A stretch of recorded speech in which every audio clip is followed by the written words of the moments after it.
translations to Sri Brahma Samhita.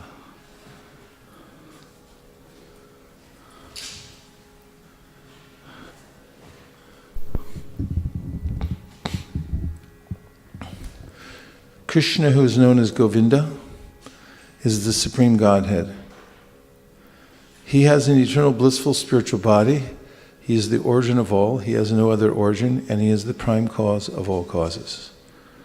The spiritual place of transcendental pastimes of Krishna is portrayed in the second verse.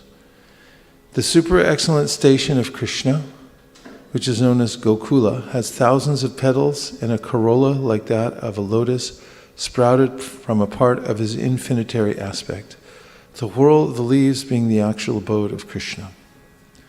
The whorl of that transcendental lotus is the realm wherein dwells Krishna. It is a hexagonal figure, the abode of the indwelling, predominating aspect of the Absolute. Like a diamond, the central supporting figure of self-luminous Krishna stands as the transcendental source of all potencies. The holy name, consisting of 18 transcendental letters, is manifested in a hexagonal figure with sixfold divisions. The whorl of that eternal realm, Gokula, is the hexagonal abode of Krishna. His petals are the abodes of gopis, who are part and parcel of Krishna, to whom they are most lovingly devoted and are similar in essence. The petals shine beautifully like so many walls. The extended leaves of that lotus are the garden-like dham, that is the spiritual abode of Sri Radhika, the most beloved of Krishna. The surrounding external plane of Gokula is described in this verse. There is a mysterious quadrangular place named Shwetadweep surrounding the outskirts of Gokula. Shwetadweep is divided into 4 parts on all sides.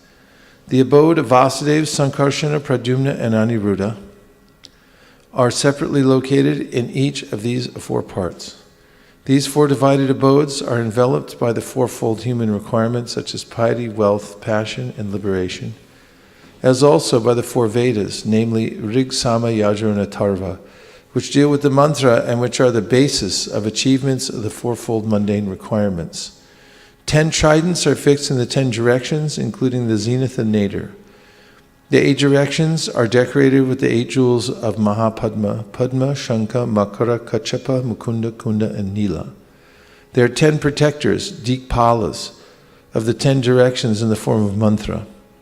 The associates of the hues of blue, yellow, red, and white, and the extraordinary potencies bearing the names of Bimala, etc., shine on all sides. The Lord of Gokula is the transcendental Supreme Godhead, the own self of eternal ecstasies. He is the superior of all superiors and is busily engaged in the enjoyments of the transcendental realm and has no association with his mundane potency. Krishna never consorts with his illusory energy. Still, her connection is not entirely cut off from the absolute truth. When he intends to create the material world, the amorous pastime in which he engages by consorting with his own spiritual chit potency, Rama, by casting his glance at the diluting energy in the shape of sending his time energy, is an auxiliary activity. The secondary process of association with Maya is described. Rama Devi, everyone together, the spiritual chit potency, beloved consort of the Supreme Lord, is the regulatrix of all entities.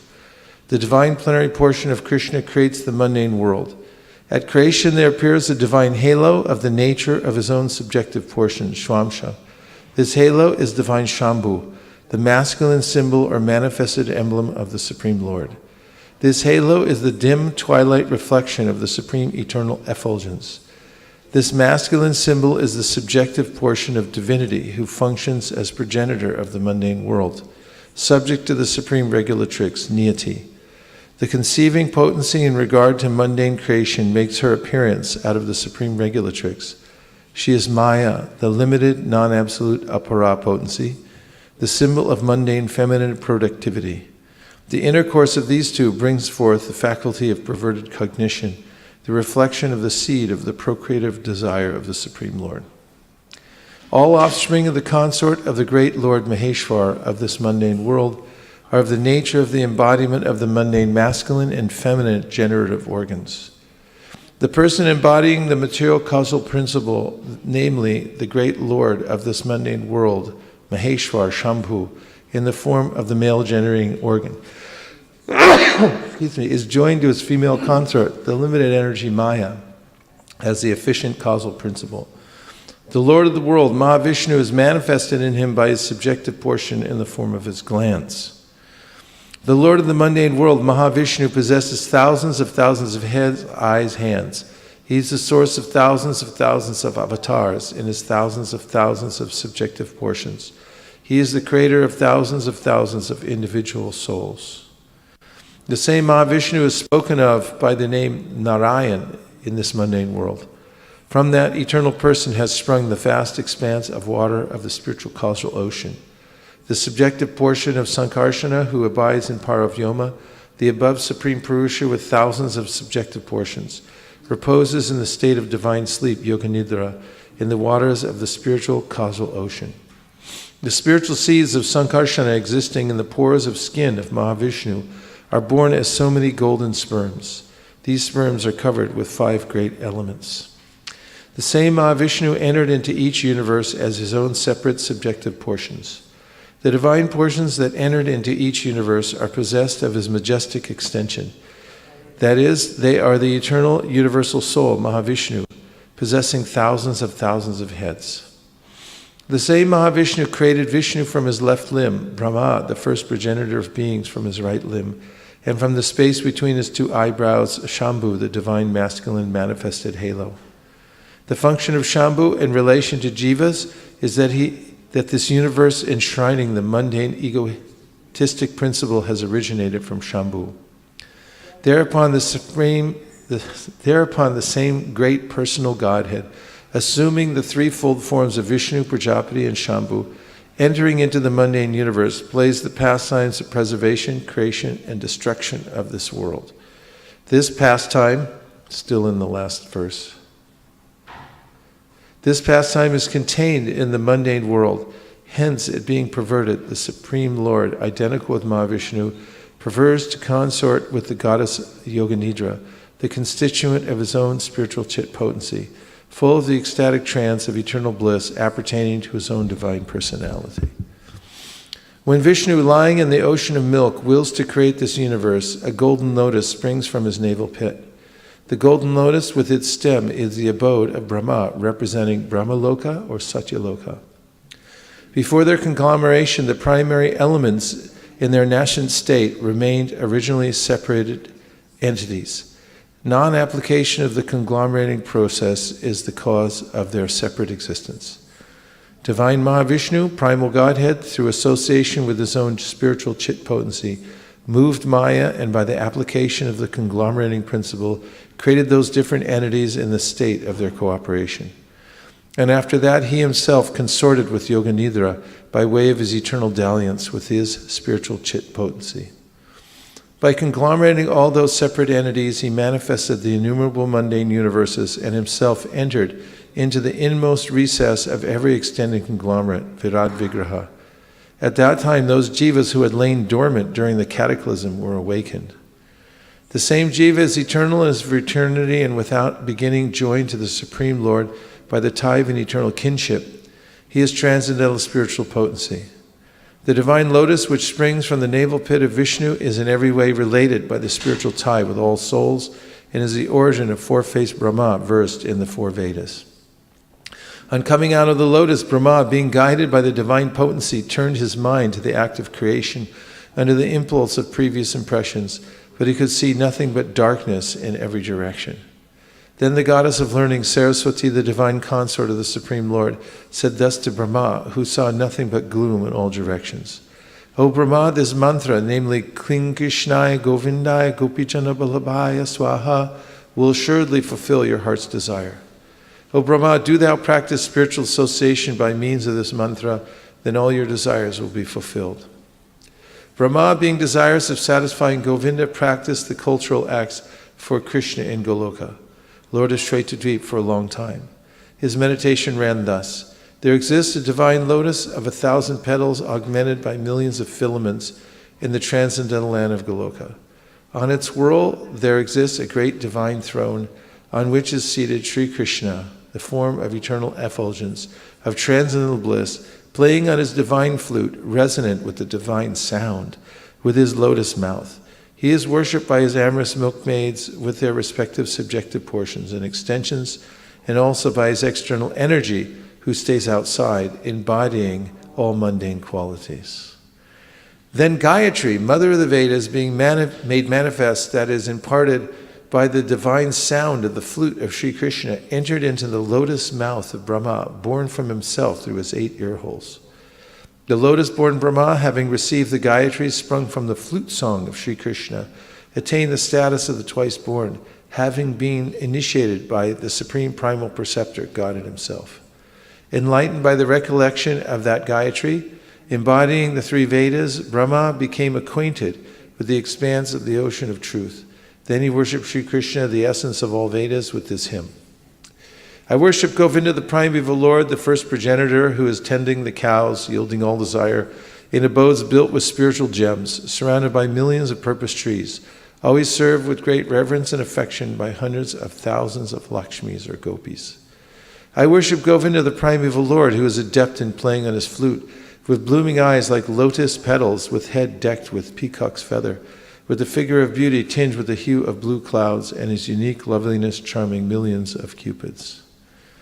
I worship Govinda, the primeval Lord, round whose neck is swinging a garland of flowers beautified with the moon locket, whose 2 hands are adorned with the flute and jeweled ornaments, who always revels in pastimes of love, whose graceful 3-fold bending form of Shyamasundar is eternally manifest. I worship Govinda, the primeval Lord, whose transcendental form is full of bliss, truth, substantiality, and is thus full of the most dazzling splendor. Each of the limbs of that transcendental figure possesses in himself the full-fledged functions of all the organs, and eternally sees, maintains, and manifests the infinite universes, both spiritual and mundane.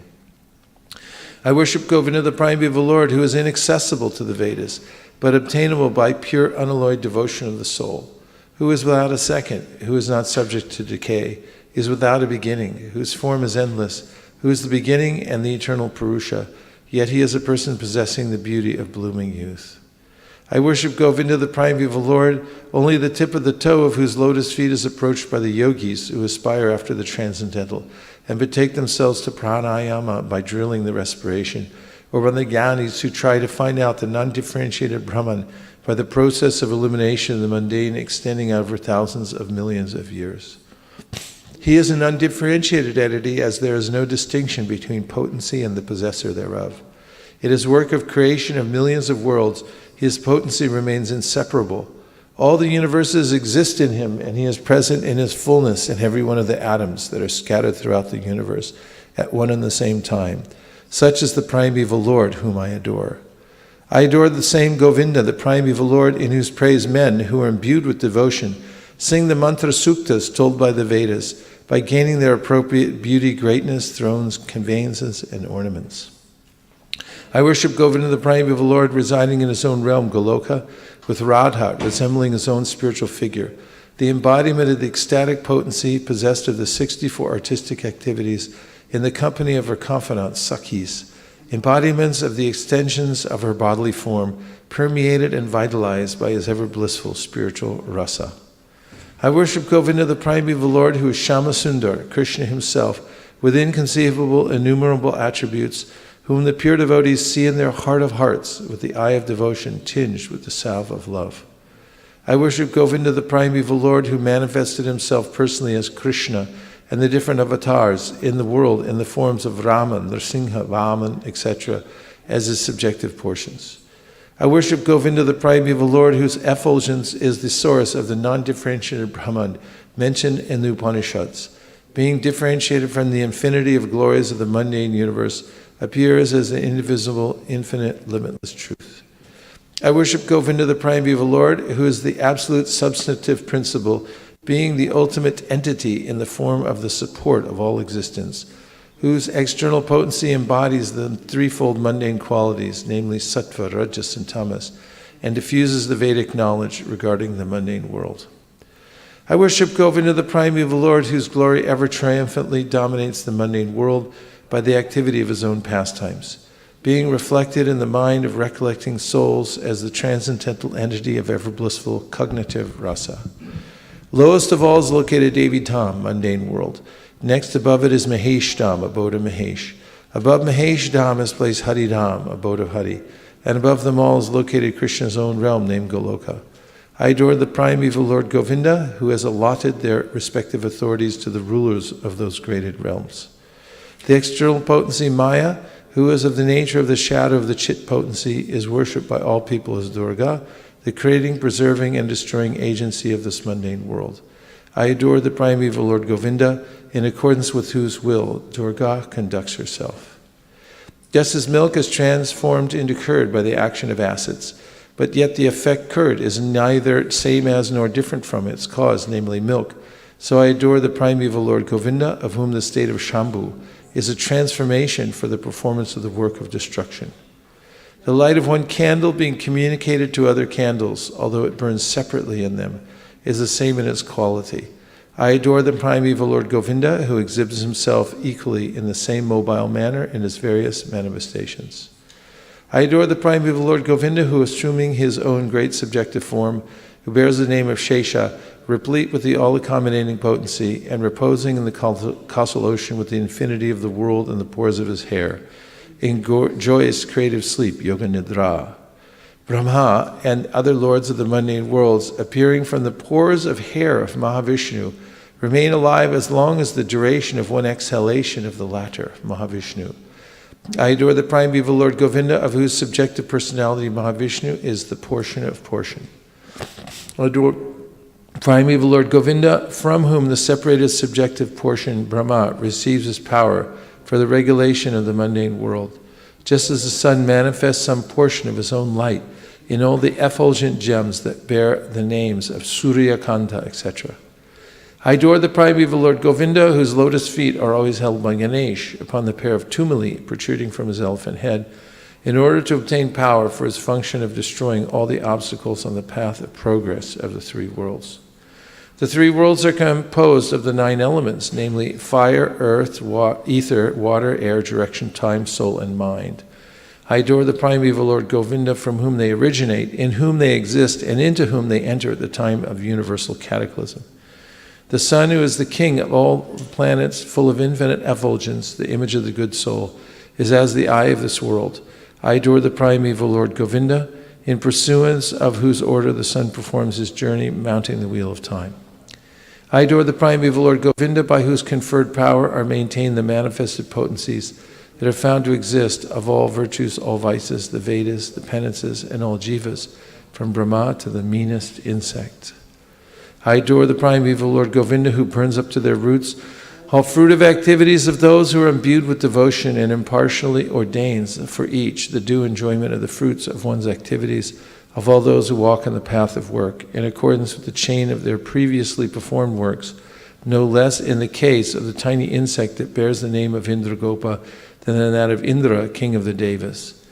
I adore the primeval Lord Govinda, the meditators of whom, by meditating upon him under the sway of wrath, amorous passion, natural friendly love, fear, parental affection, delusion, reverence, and willing service, attain to bodily forms befitting the nature of their contemplation. I worship that transcendental seat known as Shweta Dweep, where as loving consorts, the Lakshmis in their unalloyed spiritual essence practice the amorous service of the Supreme Lord Krishna as their only lover. Where every tree is a transcendental purpose tree, where the soil is the purpose gem, all water is nectar, every word is a song, every gate is a dance, the flute is a favorite attendant, the effulgence is full of transcendental bliss, and the supreme spiritual entities are all enjoyable and tasty. Where numberless milk cows always emit transcendental oceans of milk, where there is eternal existence of transcendental time, who is ever present and without past or future, and hence is not subject to the quality of passing away even for the space of half a moment. That realm is known as Goloka only to a very few self-realized souls in this world. On hearing these hymns containing the essence of the truth, the Supreme Lord Krishna said to Brahma, Brahma, if you experience the inclination to create offspring by being endowed with the real knowledge of the glory of Godhead, listen, my beloved, from me to this science set forth in the following 5 shlokas. When the pure spiritual experience is excited by means of cognition and service, bhakti, Super excellent unalloyed devotion characterized by love for Godhead is awakened toward Krishna, the beloved of all souls. The highest devotion is attained by slow degrees by the method of constant endeavor for self-realization with the help of scriptural evidence, theistic conduct, and perseverance in practice. These preliminary practices of devotion, sadhana bhakti, are conducive to the realization of loving devotion. Loving devotion, than whom there is no superior well-being, who goes hand in hand with the attainment of the exclusive state of supreme bliss, and who can lead to myself. Abandoning all meritorious performances, serve me with faith. The realization will correspond to the nature of one's faith. The people of the world act ceaselessly in pursuance of some ideal. By meditating on me, by means of those deeds, one will obtain devotion characterized by love in the shape of the supreme service. Listen, O Viti, I am the seed, the fundamental principle of this world of animate and inanimate objects. I am Pradhana, the substance of matter. I am Prakriti, material cause, and I am Purusha, efficient cause. This fiery energy that belongs specially to the Brahman, that inheres in you, has also been conferred by me. It is by bearing this fiery energy that you regulate this phenomenal world of animate and inanimate objects. Ishvara.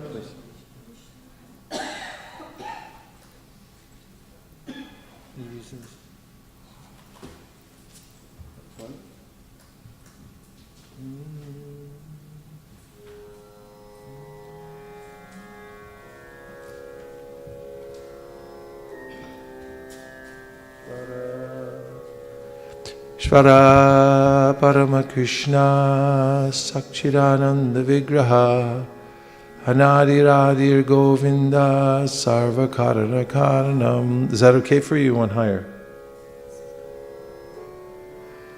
Sahasrapatra Kamalam Gokulakyam Mahatpadam Tatkarnikaram Taddhama Tadanantam Shasambhavam Karnikaram Mahadyantram Shatkonam Vajrakilakam Shadanga Shatpatistanam Prakritya Purushena Cha Premananda Mahananda Rasena Vastitam Hiyat Jyoti Rupena Manuna Kama Bijena Sangatam Tatkinjalkam Tadangshanam Tapatrani Shriyam Api Chaturasram Tatparitaha Shvetadipakyam Adbhutam Chaturasram Chaturmurtesh Chaturdhama Chatushkratam Chaturbhi Purushartaischa Chaturbir Hetubir Vratam Shularadashabir Anandham Urdvadho Didvarvikshapi Ashtabhir Nidibhir Jushtam Ashtabhi Siddhibhistata Manurupaishcha Dashabhir Dikpalai Paritovratam Shamair Gauraishcha Raktaishcha Shuklaishcha Parshadarshabhi Shobitam Shaktibhistabhir Adbhutabhi Samantataha Evam Jyotirmayo Deva Sadananda Paratparaha Atmaramascha Tasyasti Prakrityana Samagamaha Maya ya ramamanasya naviyogastayasaha Atmana ramayare me tyakvakalam sashikshaya Niyati sa rama devi tatpriya tadvasham tada Talingam bhagavan shambur jyoti rupa sanatanaha Ya yoni sa para shakti kamo bijam mahadure Linga yonyatmika jata ima maheshwari prajaha Shaktiman purusha soyam linga rupi maheshwaraha Tasmin avirabu linge mahavishnur jagatpatihi Sahasra shirsha purusaha sahasraksa sahasrapat Sahasra bahur vishvatma sahasramsha sahasrasu Narayana sa Bhagavan apastasmat sanatanat Avirasit kararnarno niti sankarshanatmakaha Yoga nidram gatastasmin sahasram shasvayam mahan Tadroma bilajaleshu bijam sankarshanasya cha Haimanyandari jatani mahabhutavratani tu. Pratyandam evam ekam shad vishati swayam. Sahasramurtha vishvatma mahavishnu sanatanaha. Vamangarasrajad vishnum dakshinangat prajapatim. Jyotirlingamayam shambhum kurchadeshad avasrajat. Ahankaratmakam vishvam tasmad etad vyajayata. Atataistri vidarveshe lilam udvahatakila. Yoga nidra bhagavati tasya shririvasangata. Shashikshayam tato nabhes tasya padmam vaniryayao. Tannalam nimanalinam brahmano lokam adbhutam. Tadvani purvarudhani karanani parasparam. Samavaya prayogacha vibinani pratak pratak. Chitshakcha sajjamanota bhagavanadi purushaha. Yojayan mayaya devo yoga nidram akalpayat. Yojayidva tutanyeva pravivesha swayam guham. Guham pravishte tasmimstu jivatma pratibudyate. Sanityo nitya sambandha prakritischa paraivasa. Evam sarvatma sambandham nabhyam padmam harerabhut. Tatra brahmad bhavad bhuyash chaturvedi chaturmukaha. Sanjato bhagavach chaktya tatkalam kilachodataha. Sashikshayam batim chakre purva samskara samskritaha. Dadarsha kevalam tvantam nanyat kim apit sarvataha. Uvacha puratas tasmai tasya divya saraswati. Kama Krishnaya Govinda he gopi jana ityapi. Valabhaya priyabhaner mantram te dasyati priyam. Tapastvam tapa etena tavasidhir bhavishyati. Atate pesa suchiram prinan govindam avyayam. Shweta dvipa patim krishnam golokastam paratparam. Prakritya rupinya parupasitam. Sahasradala sampanne koti kinjalka brimhite. Bhumishchintamanis karikare mahasane. Samasinam chidanandam jyoti rupam sanatanam. Shabda brahma mayam benum vadayantam mukham bhuje. Vilasini ganavratam swar swar amshar abhishtutam. Hatavenu ninadasya traimurti mayikatihi. Spuranti praviveshashu mukhabjani swayam bhuvaha. Gayatrim gayatas tasmad adigatya sarojajaha. Samskritaschari gununa dvijatam agamat tataha. Traya prabhutota vidhir vignata tatvasagaraha. Tushtava vedasarena stotrenanena keshavam. Chintamani prakarasadma sukalpa vriksha. Laksha vratesha surabhira pipalayantam. Lakshmi sahasra shata sambrama sevyamanam. Govindamadi purusham tamaham bhajami. Venum kwanantamaravinda dalaya taksham. Barhavatam samasitam buddha sundarangam. Kandarpakoti kamaniya vishesha shobham. Govindamadi purusham tamaham bhajami. Halola chandra kalasadvana malya vamshi. Radnangadam pranayakeli kalavilasam. Shyamam tribangalalitam niyata prakasham. Govindamadi purusham tamaham bhajami. Angani yasta sakalendriya vritti manti. Pashyanti panti kalayanti chiram jaganti. Ananda chinmaya sadujvala vigrahasya. Govindamari Purusham Tamaham Bhajami. Advaitam Achutam Anadim Anantarupam Adyam Purana Purusham Navayauvanam Cha Vedeshu Durlabham Adurlabham Atma Bhaktau Govindamari Purusham Tamaham Bhajami. Pantastu Koti Shatavatsara Sambragamyo Vayoradhapi Manaso Munipungavanam Sopyastiya Prapadasinya Vichintya Tattve Govindamari Purusham Tamaham Bhajami.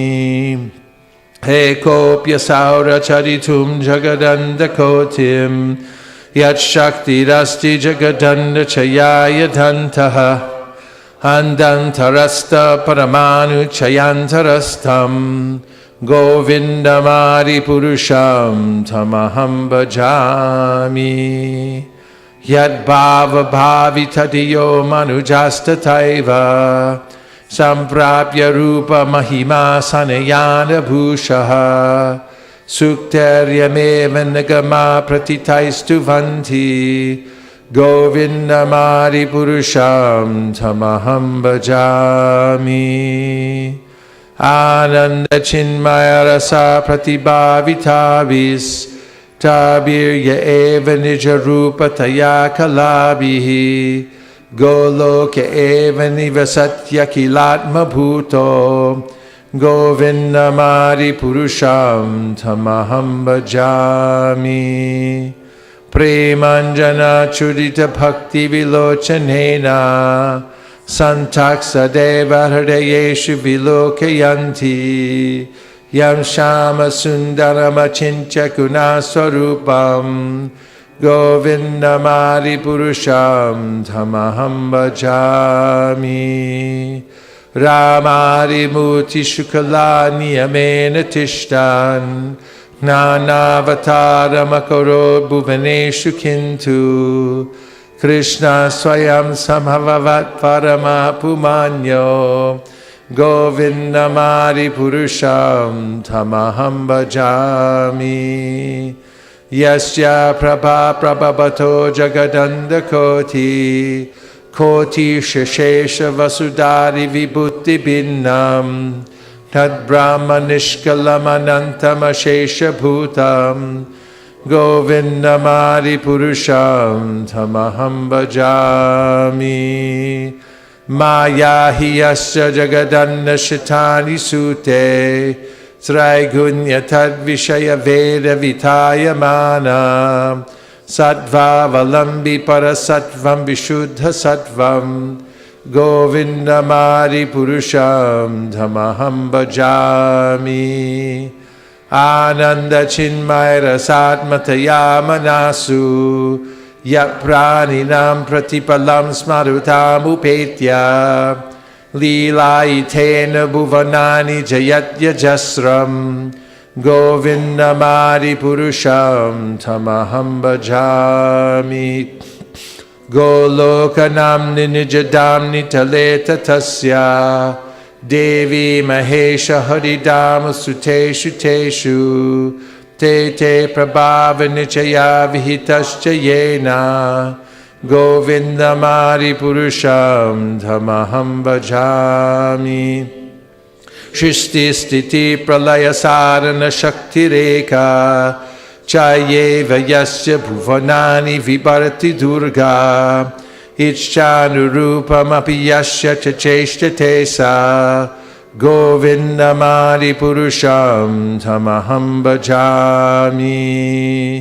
Shiram Yatada Vikara Vishesha Yogat Sanjayate Nahitatah Pratagasti Heto Yasham Bhutam Apitata Samupaiti Karyad Govindamari Purusham Tamaham Bhajami. Diparchare Vahida Shandanamabhyupetya Dipayate Vrvata Hetu Samana Dharma Yastadrigeva hicha Vishnu taya vibhati Govindamari purusham tamaham bhajami Ya karnarnabhajale bhajati sma yoga Nidramananta jagadanda saromakupaha Adhara shakti mavalamya param samurtim Govindamari purusham tamaham bhajami Yashaika nishvasitakalamatavalamya Jivanti loma vlachajakadandhanata Vishnur mahansa iha yasya kala vishesho Govindamari purusham tamaham bhajami Basmanyatashma sakaleshu nijeshu tejaha Sriyam kiya prakatayatta vitadvaratra Brahma yaesha jagadanda vidhana karta Govindamari purusham tamaham bhajami Yadpada pallava yugam vinidaya kumbha Dvande pranama samaye saganadi rajaha Vignan vinhantu malamasya jagatrayasya Govindamari purusham tamaham bhajami Agnirmahi ganganamam mumurudishascha Kalastatatma manasiti jagatrayani Yasmad bhavanti vivavanti vishanti yamcha Govindamari purusham tamaham bhajami Yatshakshuresha savita sakalagrahanam Raja samasta suramutirashesha tejaha Yasyagnaya brahmati sambrata kala chakro Govindamari purusham tamaham bhajami Dharmo tapapa nichaya shrutayastapamsi Brahmadi kita patagavadayascha jivaha Yadatra matra vibhava prakata prabhava Govindamari purusham tamaham bhajami Yastvindra gopamata mohosa karma Mandaru rupa palabhajana matanoti Karmani nirdahati kintu cha bhakti bhajam Govindamari purusham tamaham bhajami Yam krodha kama sahaja pranayari bhiti Vatsalya moha guru gaurava sevya bhavai Sanchintya tasya sadrishim tanama purete Govindamari purusham tamaham bhajami Govindamari purusham tamaham bhajami Sriya kanta kanta parama purusha kalpataravo Drumabhumischintamani garamaitoyam amritam Kataganam natyam gamanamapi vamshi priyasaki Chidanandam jyoti paramapi tadaswadhyam apicha Sayatra shiradhi sravati surabhibhyascha sumahan Nimeshardakyo vavrajati nahi atrapi samayaha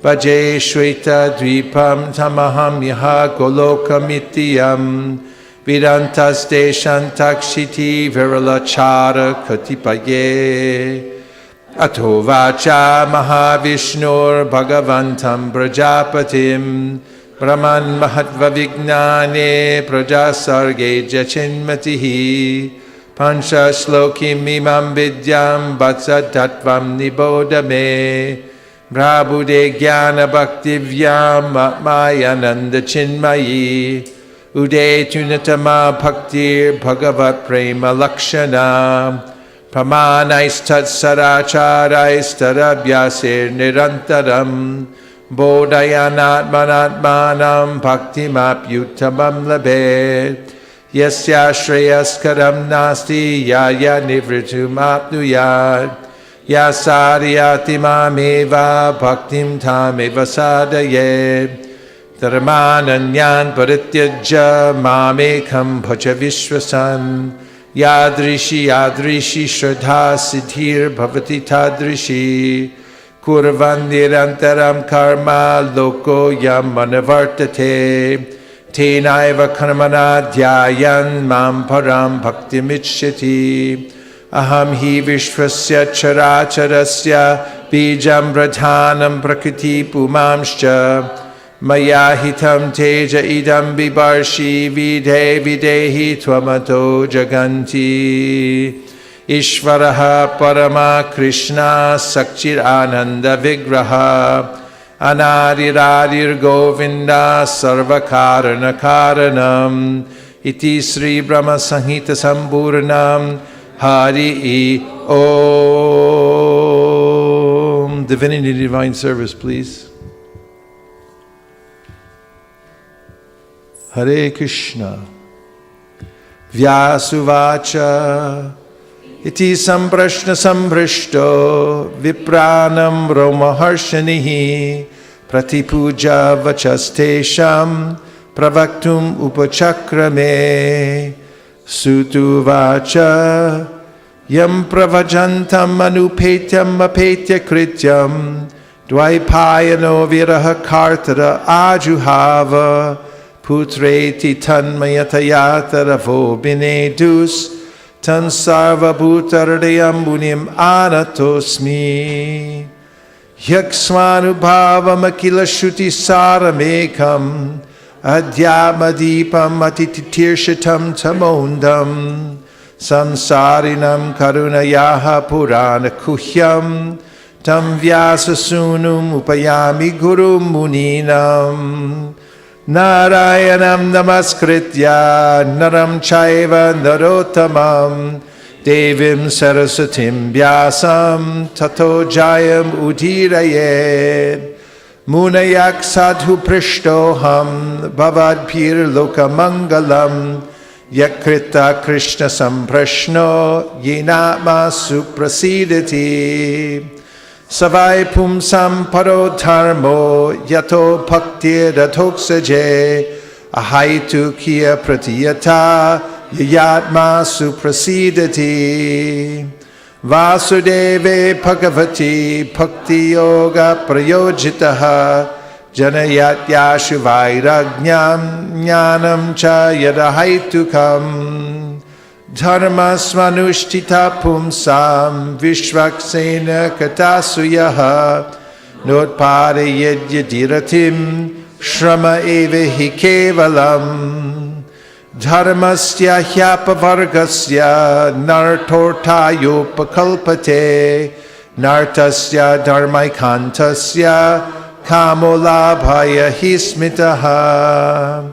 Kamasya nendriya pretir labo jiveta yavata jivasya tattva jignasya narto yacheha karma bihi vadanti tat tattva vidas tattvam yajnana madvayam rameti paramatmeti bhagavaniti shabdyate.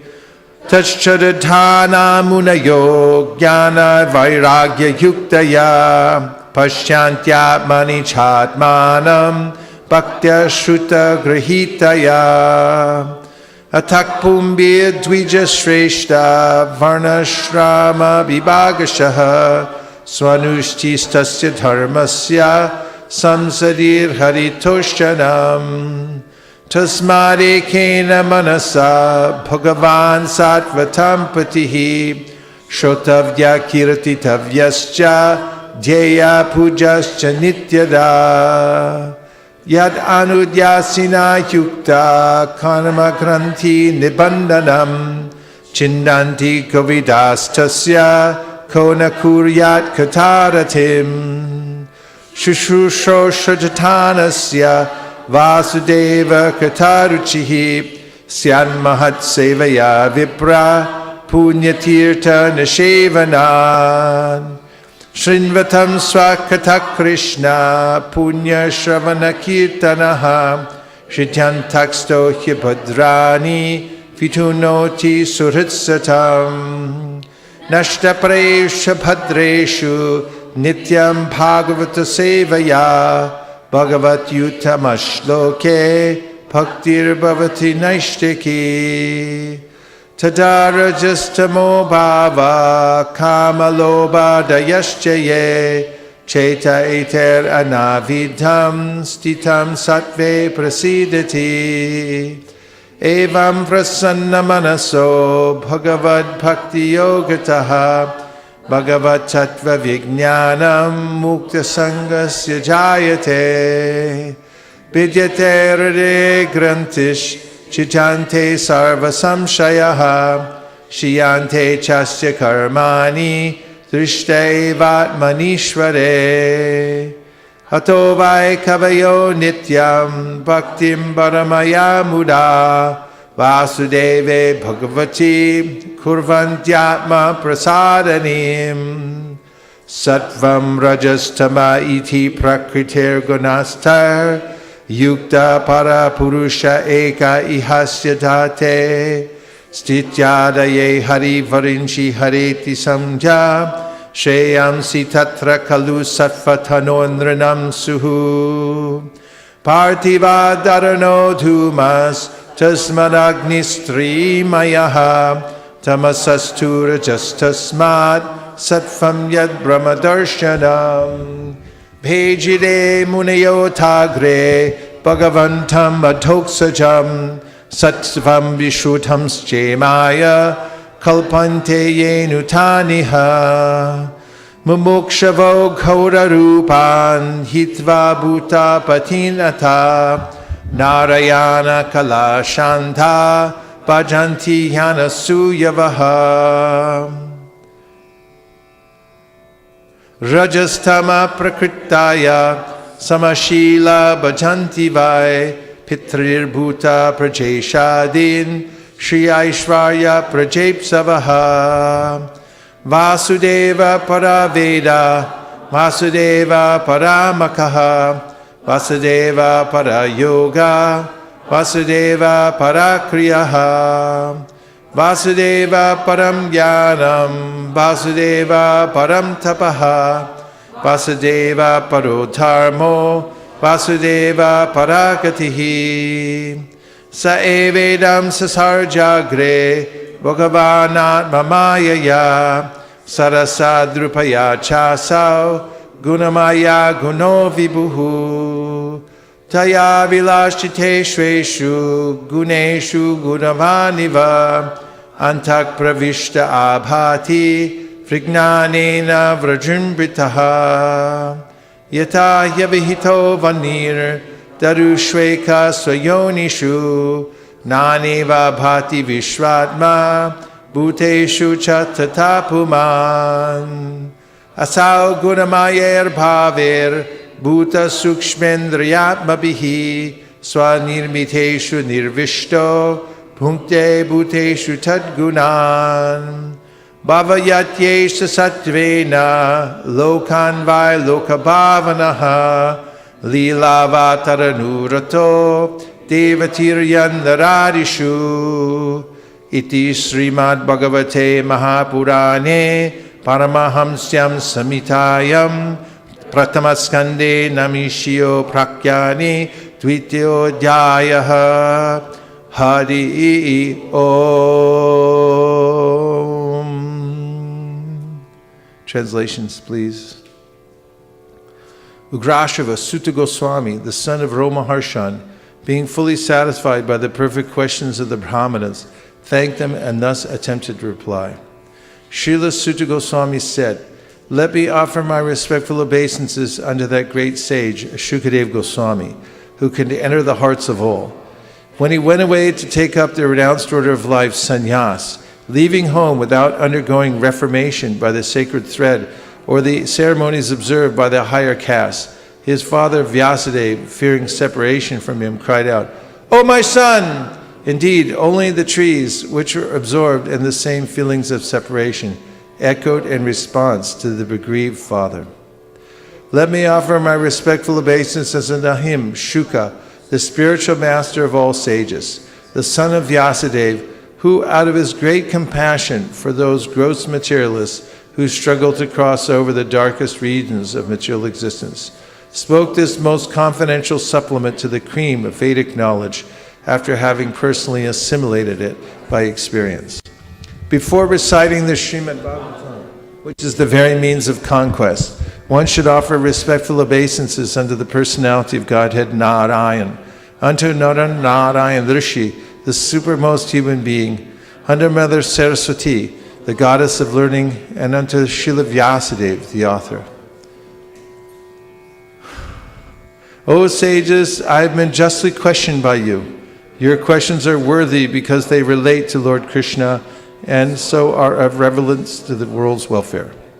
Only questions of this sort are capable of completely satisfying the self. The supreme occupation, dharma, for all humanity is that by which men can attain to loving devotional service unto the transcendent Lord. Such devotional service must be unmotivated and uninterrupted to completely satisfy the self. By rendering devotional service unto the personality of Godhead Sri Krishna, one immediately acquires causeless knowledge and detachment from the world. The occupational activities a man performs according to his own position are only so much useless labor if they do not provoke attraction for the message of the personality of Godhead. All occupational engagements are certainly meant for ultimate liberation. They should never be performed for material gain. Furthermore, according to sages, one who is engaged in the ultimate occupational service should never use material gain to cultivate sense gratification. Life's desires should never be directed towards sense gratification.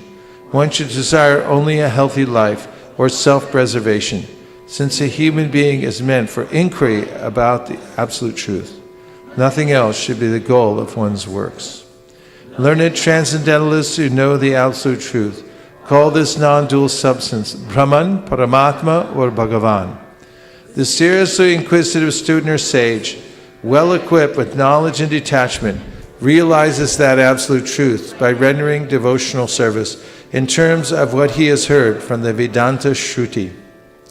O best among the twice born, it is therefore concluded that the highest perfection one can achieve by discharging the duties prescribed for one's own occupation, according to caste divisions and orders of life, is to please the personality of Godhead. Therefore, with one pointed attention, one should constantly hear about, glorify, remember, and worship the personality of Godhead, who is the protector of the devotees. With sword in hand, intelligent men cut through the binding knots of reactionary work, karma, by remembering the personality of Godhead. Therefore, who will not pay attention to his message? O twice-born sages, by serving those devotees who are completely free from all vice, great service is done. By such service, one gains affinity for hearing the messages of Vasudeva. Sri Krishna, the personality of Godhead, who is the Paramatma, supersoul in everyone's heart, and the benefactor of the truthful devotee, cleanses desire for material enjoyment from the heart of the devotee, who has developed the urge to hear his messages, which are in themselves virtuous when properly heard and chanted. By regular attendance in classes on the Bhagavatam, and by rendering of service to the pure devotee, all that is troublesome to the heart is almost completely destroyed, and loving service unto the personality of Godhead, who is praised with transcendental songs, is established as an irrevocable fact. As soon as irrevocable loving service is established in the heart, the effects of nature's modes of passion and ignorance, such as lust, desire, and hankering, disappear from the heart. Then the devotee is established in goodness, and he becomes completely happy. Thus established in the mode of unalloyed goodness, the man whose mind has been enlivened by contact with devotional service to the Lord gains positive scientific knowledge of the personality of Godhead in the stage of liberation from all material association. Thus the knot in the heart is pierced, and all misgivings are cut to pieces. The chain of fruit of actions is terminated when one sees the self as master. Certainly, therefore, since time immemorial, all transcendentalists have been rendering devotional service to Lord Krishna, the personality of Godhead, with great delight. because such devotional service is enlivening to the self. The transcendental personality of Godhead is indirectly associated with the three modes of material nature, namely passion, goodness, and ignorance. And just for the material world's creation and maintenance and destruction, he accepts the three qualitative forms of Brahma, Vishnu, and Shiva. Of these three, all human beings can derive ultimate benefit from Vishnu, the form of the quality of goodness. Firewood is a transformation of earth, but smoke is better than the raw wood, and fire is still better, for by fire we can derive the benefits of superior knowledge through Vedic sacrifices. Similarly, passion, rajas, is better than ignorance, tamas, but goodness, sattva, is best, because by goodness one can come to realize the absolute truth. Previously, all the great sages rendered service under the personality of Godhead due to his existence above the three modes of material nature. They worshipped him to become free from material conditions and thus derive the ultimate benefit. Whoever follows such great authorities is also eligible for liberation from the material world. Those who are serious about liberation are certainly non-envious, and they respect all. Yet they reject the horrible and ghastly forms of the demigods and worship only the all-blissful forms of Lord Vishnu and his plenary portions. In the revealed scriptures, the ultimate object of knowledge is Sri Krishna, the personality of Godhead. The purpose of performing sacrifice is to please him. Yoga is for realizing him. All fruitive activities are ultimately rewarded by him only. He is supreme knowledge, and all severe austerities are performed to know him. Religion, dharma, is rendering loving service unto him. He is the supreme goal of life. In the beginning of the material creation, that absolute personality of Godhead, Vasudeva, in his transcendental position, created the energies of cause and effect by his own internal energy. After creating the material substance, the Lord, Vasudeva, expands himself and enters into it. And although he is within the material modes of nature and appears to be one of the created beings, he is always fully enlightened in his transcendental position. The Lord, as Supersoul, pervades all things, just as fire permeates wood, and so he appears to be of many varieties, though he is the absolute one without a second. The Supersoul enters into the bodies of the created beings who are influenced by the modes of material nature and causes them to enjoy the effects of these modes by the subtle mind. Thus the Lord of the universes maintains all planets, inhabited by demigods, men, and lower animals. Assuming the roles of incarnations, he performs pastimes to reclaim those in the modes of pure goodness. Attaining the Supreme, Chapter 8, Bhagavad Gita, please.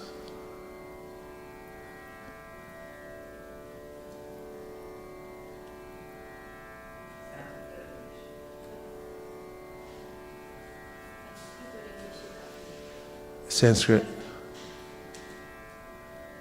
Tarka Brahma Yoga. Atashtamo Dhyayaha. Arjuna Vacha. Kim Tad Brahma Kim Adhyatmam Kim Karma Purushottama Hari Bhutam Chikim Proktam Hari Daivam Kim Uchate Hari Yagya Katam Kotra Dehesmin Madhusudana Priyana Kale Chakatam Geyosi Niyatatma Bihi Shri Bhagavan Uvacha Aksharam Brahma Paramam Sabhavo Dhyatma Muchate Bhuta Bhavod Bhavakaro Visarga Karma Samchitaha Adi Bhutam Sharo Bhava Purushashari Daivatam Adi Yagyo Hame Vatra Dehe Deha Vratambara Antakale Chamameva Smaran Muktva Kalevaram Ya Priyati Samadbhavam Yati Nastyatra Shangshayaha Yang Yang Vapi Smaran Bhavam Tajatyante Kalevaram Tam Tam Evaiti Kaunteya Sadatad Bhava Bhavitaha Tasmad Sarveshu Kaleshu Mama Nusmaradyudyacha Mayarpita Mano Buddhir mami vaishyasya samshayaha. Abhyasa yoga yuktena chetasa nanyagamina paramam purusham divyam yati parthanuchintayan. Kavim purana manushashitaram anoraniyam samanusmeredyaha sarvasya datanam achintya rupam aditya varnam tamasasparastam prayana kale manasachalena bhaktya yukto yoga palena chaiva bruvor madhye pranam avesha samyak satam param purusham upaiti divyam yadaksharam veda vido vadanti vishanti yadyatayo vitaraga yadishanto brahmacharyam charanti tate padam sangrahena pravakshe sarvadvarani samyamya manohridi narudyacha murdhyadhayatmana pranam astito yogataranam om ityekaksharam brahma yaharan mam anusmaran yaprayati tajanteham sayati paramam gatim ananya cheta satatam yomam smarati nityashaha tasyaham sulabha partha nitya yuktasya yoginaha mamupetya punarjanma dhukalayam ashashvatam napnuvanti mahatmana samsidhim paramam gataha abhrama bhuvana loka punar avartinorjuna mamupetya tu kaunteya punar janma navidyate sahasra yuga parayantam arhadya brahmano viduhu ratrim yuga sahasrantam teho ratra vito janaha avyakta vyaktaya sarva prabhavatyar haragame ratyagame praliyante tatraiva vyakta samjake bhuta grama sevayam bhutva bhutva praliyate ratyagame vashapartha prabhavatyar haragame parastasmat bhavonyo vyakto vyaktat sanatanaha yaksak sarveshu bhuteshu nashyatsu navinashyati avyakto shara ityuktas tamahu paramam gatim yam prapya nanivartante tadhama paramam mama purushasa parapartha bhaktya labhyastvananyaya yasyantastani bhutani yena sarvam idam tatam yatra kale tvanavritim avritim chaiva yoginaha prayata yanti tam kalam vakshami bharatarshapha agnir jyotir ahashukla shanmasa uttarayanam tatra prayata gachanti brahma brahma vido janaha dhumo ratris tata krishna shanmasa takshanayanam tatra chandram masam jyotir yogi prapya nivartate shukla krishne katihete jagata shashvate mate ekaya yatyana vratim anyaya vartate punaha naite sriti pata janan yogi huyati kaschana tasmat sarveshu kaleshu yukto bhavarjana vedeshu yagyeshu tapasu chaiva daneshu yat punya palam pratishtam atyeti tat sarvamidam vididva yogi param stanam upaiti. One more time. Vedeshu yagdeshu tapasu chaiva daneshu yat punya palam pratishtam atyeti tat sarvamidam vididva yogi param stan. One more time. Vedeshu yagyeshu tapasu chaiva daneshu yat punya phalam pratishtam atyeti tat sarvamidam vaditva yogi param stanam upaiti chadyam. Om tat saditi Srimad Bhagavad Gita Supanishatsu Brahma Vidyayam Yoga Shastre Shri Krishna Arjuna Sambade Taraka Brahma Yoga Nama Ashtamo Dhyayaha Hari Om.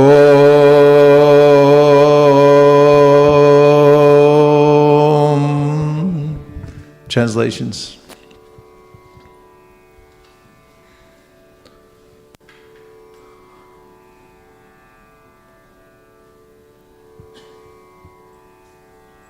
In 7 seconds or less.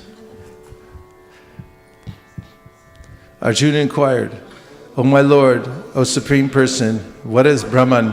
What is the Self? What are fruit of activities? What is this material manifestation? And what are the demigods? Please explain this to me. Who is the Lord of sacrifice, and how does he live in the body, O Madhusudana? And how can those engaged in devotional service know you at the time of death? The Supreme Personality of Godhead said, indestructible, transcendental living entity is called Brahman, and his eternal nature is called Adhyatma, the Self. Action pertaining to the development of the material bodies of the living entities is called karma, or fruit of activities. O best of the embodied beings, the physical nature, which is constantly changing, is called Adibhuta, the material manifestation.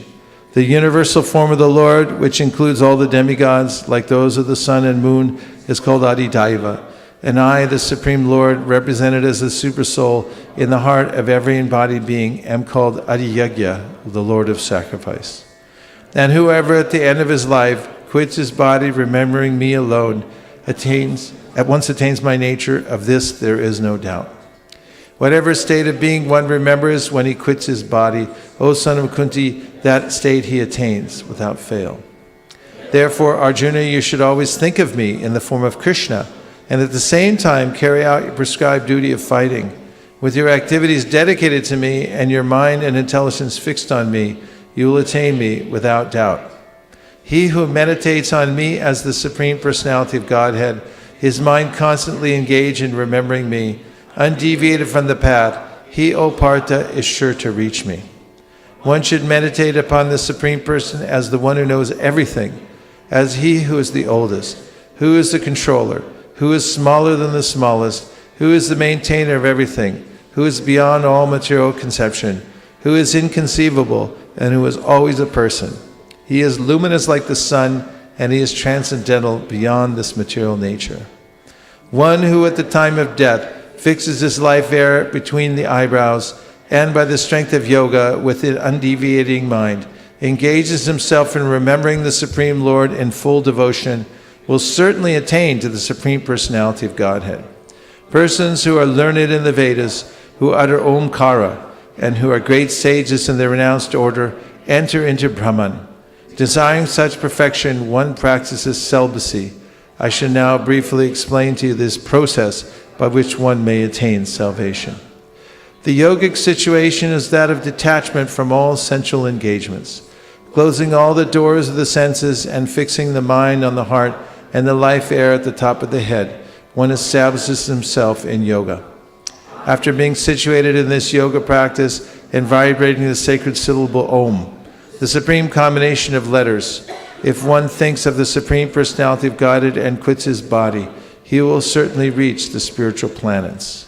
For one who always remembers me without deviation, I am easy to obtain, O son of Pratha, because of his constant engagement in devotional service. After attaining me, the great souls who are yogis in devotion never return to this temporary world, which is full of miseries, because they have attained the highest perfection.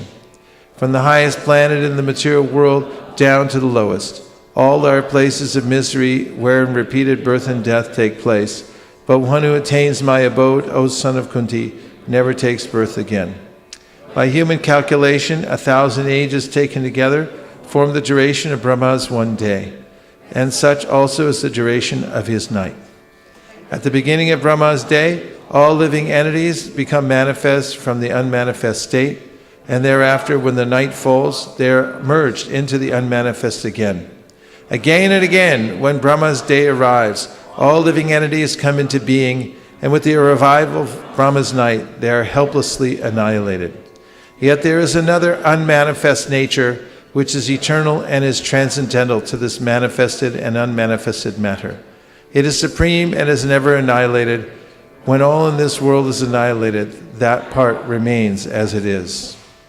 That which the Vedantists describe as unmanifest and infallible, that which is known as the supreme destination, that place from which, having attained it, one never returns, that is my supreme abode. The Supreme Personality of Godhead, who is greater than all, is attainable by unalloyed devotion. Although he is present in his abode, he is all-pervading, and everything is situated within him.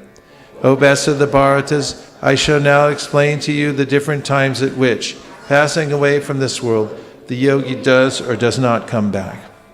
Those who know the Supreme Brahman attain that Supreme by passing away from the world during the influence of the fiery god, in the light, at an auspicious moment of the day, during the fortnight of the waxing moon, or during the 6 months when the sun travels in the north. The mystic who passes away from this world during the smoke, the night, the fortnight of the waning moon, or the 6 months when the sun passes to the south, reaches the moon planet, but again comes back.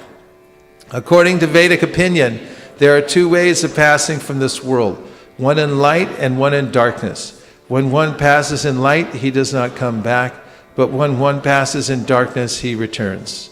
Although the devotees know these 2 paths, O Arjuna, they are never bewildered, therefore be always fixed in devotion.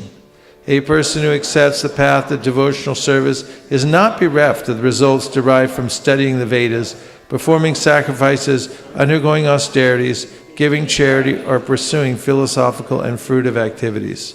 Simply by performing devotional service, he attains all these, and at the end, he attains the supreme eternal abode. Udilo Aruna Purababa Dvijamani Goda Mani Jage Udilo Aruna Purababa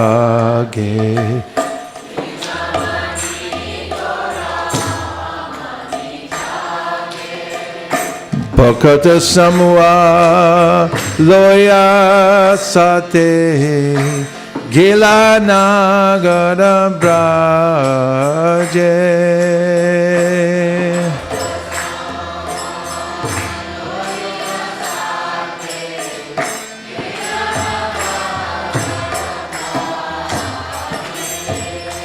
Tatai Tatai Bhajaloko Ghana Ghana Tae Jajeraro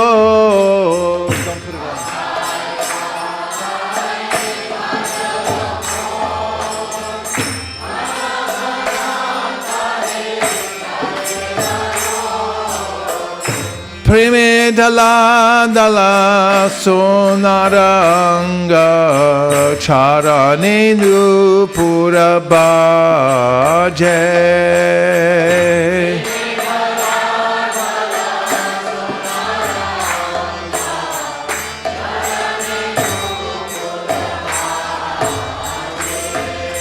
Mukunda Madhava Yadava Hari Bolina Bolore Vadana Bori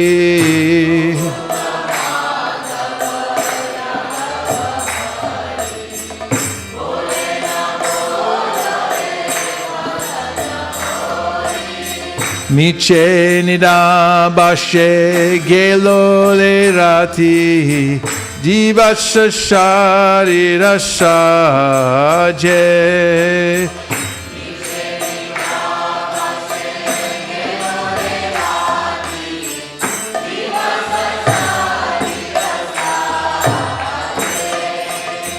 Emana dulaba manavadeho Paya kikoro bhavana keho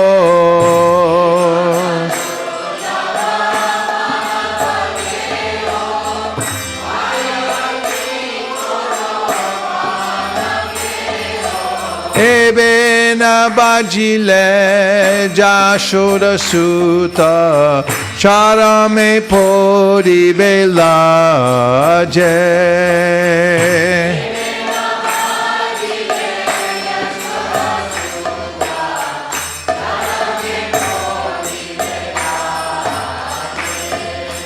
Udita tapana hoile asta Dina gelo bole hoi bibyasta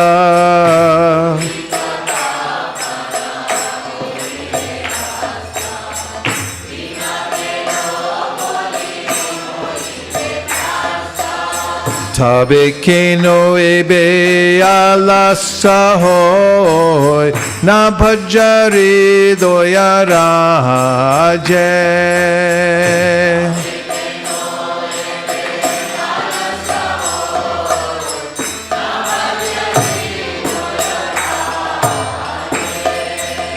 Jivana nitya janahasa Thahe nana vidha vipadaba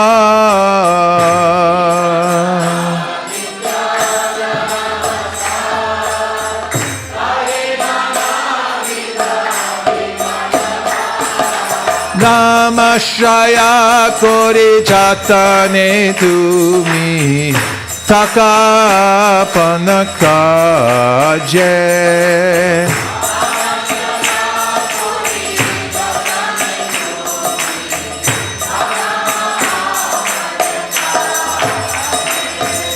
Jivera kalyana sadhana kam Jagate asiye madhuryanam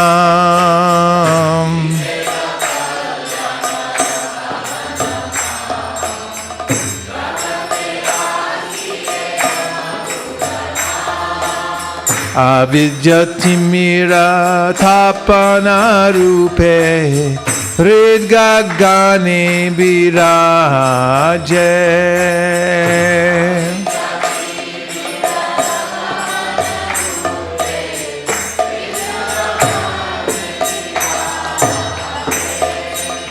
Krishna nam suda kore apan Juda bhakati vinoda pran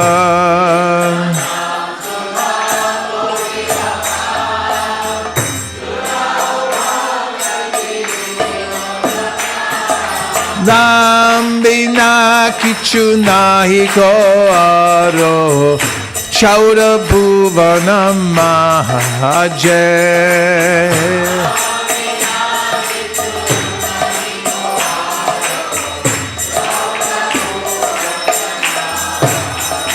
Hare Krishna, Hare Krishna, Krishna Krishna, Hare Hare, Hare Rama, Hare Rama, Rama Rama, Hare Hare.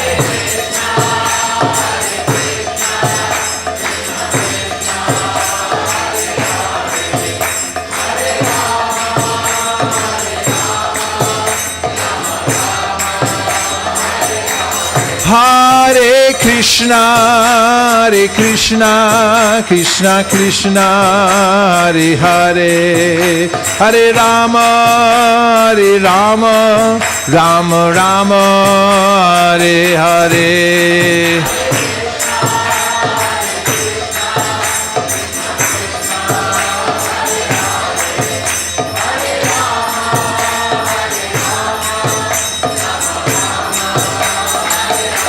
Hare Krishna, Hare Krishna, Krishna Krishna, Hare Hare, Hare Rama, Hare Rama, Rama Rama, Hare Hare.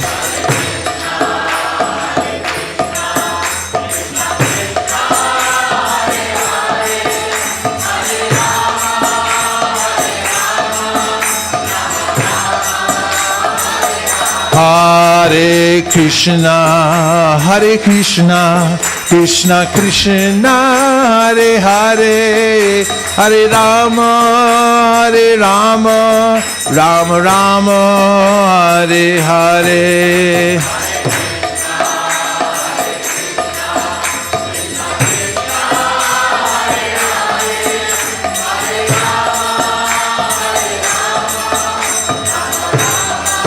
Hare Krishna, Krishna Krishna, Hare Hare, Hare Rama, Rama Rama, Hare Hare.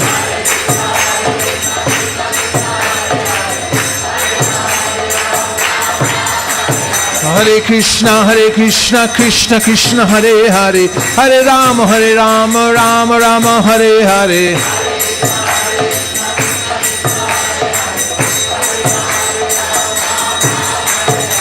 Hare Krishna, Krishna Krishna, Hare Hare, Hare Rama, Rama Rama, Hare Hare.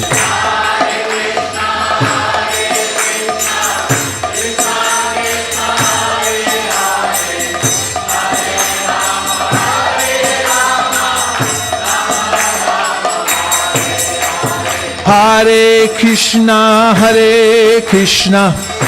Krishna Krishna, Hare Hare, Hare Rama, Rama Rama, Hare Hare.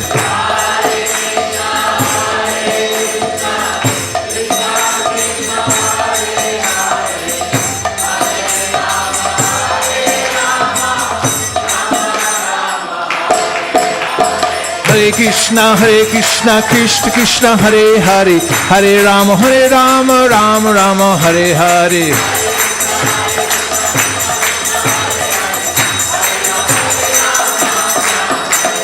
Hare Krishna, Krishna Krishna, Hare Hare, Hare Rama, Rama Rama, Hare Hare.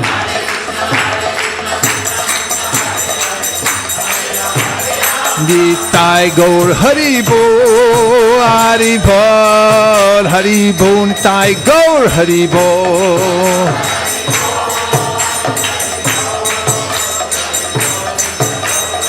Jaya Jaya Prabhupada, Prabhupada, Prabhupada, Jaya Jaya Prabhupada.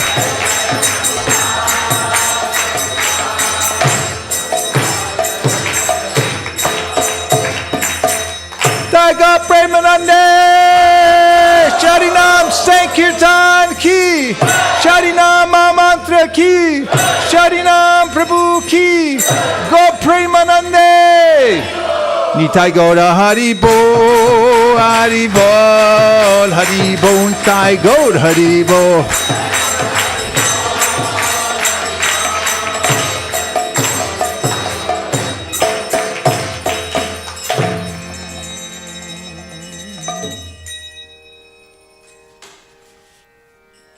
Om Namo Bhagavate Vasudevaya. Om Namo Bhagavate Vasudevaya. Om Namo Bhagavate Vasudevaya. We're reading from the Srimad Bhagavatam, Canto 10, Chapter number 1, The Advent of Lord Krishna, Introduction, Text number 1. Shri Rajovacha Katito Vamsha Vistaro Bhavata Soma Surya Yoho Rajnam Chobhaya Vamshyanam Charitam Paramadbhutam.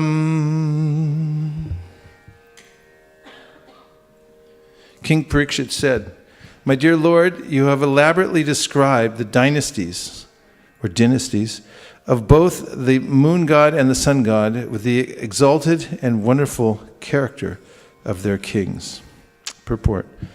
At the end of the 9th canto, 24th chapter, Shukadeva Goswami summarized the activities of Krishna. He spoke of how Krishna had personally appeared to reduce the burden of the earth, how he had manifested his pastimes as a householder, and how soon after his birth he had transferred himself to his Brajabhumi Leela. Parikshit Maharaj, being naturally a devotee of Krishna, wanted to hear more about Lord Krishna.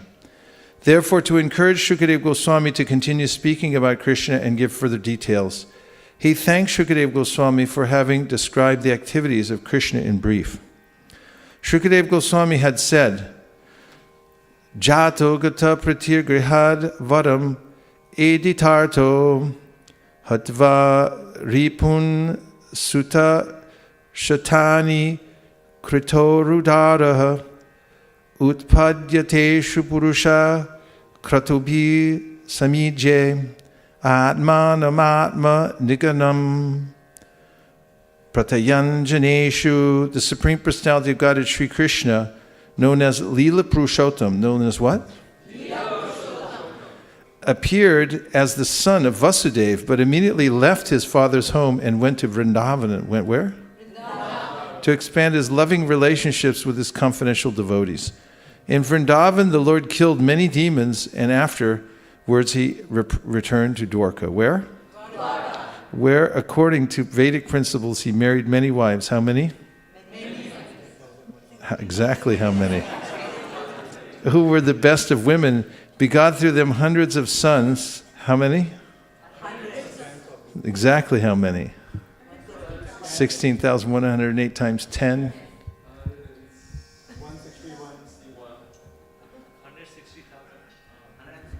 I thought you all were engineers. And performed sacrifices for his own worship to establish the principles of householder life. The Yadu dynasty belonged to the family descending from Soma, the moon god. Although the planetary systems are so arranged that the sun comes first before the moon, Parikshit Maharaj gave more respect to the dynasty of the moon god, the Soma Vamsha. Because of the Yadu dynasty descending from the moon, Krishna had appeared. Because in the Yadava dynasty descending from the moon, Krishna had appeared. There are two different Kshatriya families of the royal order, one descending from the king of the moon planet and the other descending from the king of the sun. Whenever the Supreme Personality of Godhead appears, he generally appears in a Kshatriya family because he comes to establish religious principles and the life of righteousness. According to the Vedic system, the Kshatriya family is the protector of the human race. When the Supreme Personality of Godhead appeared as Lord Ramachandra, he appeared in the Surya Vamsha, the family descending from the sun god, and when he appeared as Lord Krishna, he did so in the Yadu dynasty, or the Yadu Vamsha, whose descent was from the moon god. In the 9th canto, 24th chapter of Srimad Bhagavatam, there is a long list of the kings of the Yadu Vamsha. All the kings in both the Soma Vamsha and the Surya Vamsha were great and powerful. And Maharaj Parikshit praised them very highly. Ragnam Chobhaya Vamshanam Charitam Paramad Bhutam. Nonetheless, he wanted to hear more about the Soma Vamsha because that was the dynasty in which Krishna had appeared. The supreme abode of the personality of Godhead Krishna is described in Brahma Samhita as the abode of Chintamani. Chintamani prakara sadmusu kalpaviksha lakshavriteshu surabhira vipalayantam. The Vrindavan Dham on this earth is a replica of that same abode. As stated in Bhagavad Gita 8.20, Parastasmatu bhavo nyo vyakto vyaktat sanatanaha yaksaksarveshu bhuteshu nashyatsu navinashyati. In the spiritual sky there is another eternal nature, transcendental to manifested and unmanifested matter. The manifested world can be seen in the form of many stars and planets such as the sun and moon, but beyond this is the unmanifested, which is imperceptible to those who are embodied.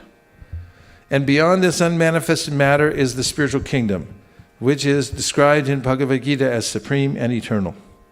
That kingdom is never annihilated. Although material nature is subject to repeated creation and annihilation, that spiritual nature remains as it is eternally. In the 10th canto of Srimad Bhagavatam, that spiritual nature, the spiritual world, is described as Vrindavan, Goloka Vrindavan, or Vrajadam. Described as what? All together now. And if we wake you up at 1 o'clock in the morning tomorrow night and we say, the spiritual nature, the spiritual world, is described as? Correct. The elaborate description of the above-mentioned shloka from the 9th canto, Jato Gata Pitrigrahad, will be found here in the 10th canto. Om Jnana Timirandasya Jnananjana Shalakaya Chakshurun Militam Yena Tasmai Shri Gurave Namaha. Text 2.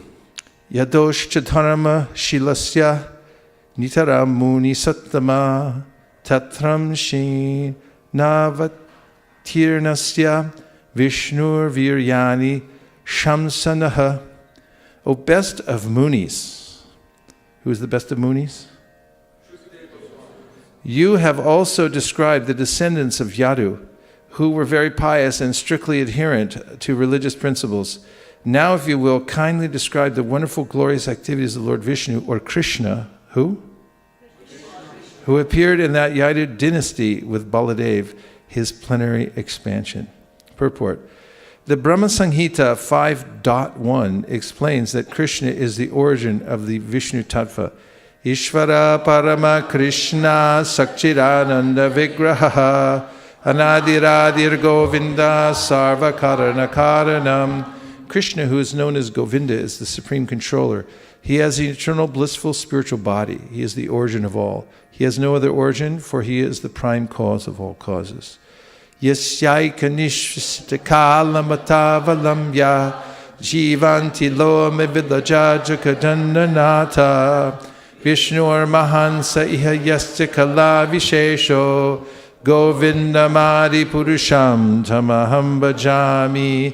The Brahmas, the heads of the innumerable universes, live only for the duration of one breath of Mahavishnu. I worship Govinda, the original Lord, of whom Mahavishnu is but a portion of a plenary portion. Govinda Krishna is the original personality of Godhead. Krishnastu Bhagavan Swayam. Even Lord Mahavishnu, who by his breathing creates many millions upon millions of universes, is Lord Krishna's Kala Vishesha, or plenary portion of a plenary portion. Mahavishnu is a plenary expansion of Sankarsana, who is a plenary expansion of Narayan. Narayan is a plenary expansion of the Chaturvyuha, and the Chaturvyuha are plenary expansions of Baladev. Reverse engineering going on here. The first manifestation of Krishna. Therefore, when Krishna appeared with Baladev, all the Vishnu Tattvas appeared with him. Maharaj Parikshit requested Shukadeva Goswami to describe Krishna and his glorious activities. Another meaning may be derived from this verse as follows. Although Shukadeva Goswami was the greatest Muni, he could describe Krishna only partially, amshena, for no one can describe Krishna fully. It is said that Anantadev has thousands of heads, but although he tries to describe Krishna with thousands of tongues, his descriptions are still incomplete. Text number 3.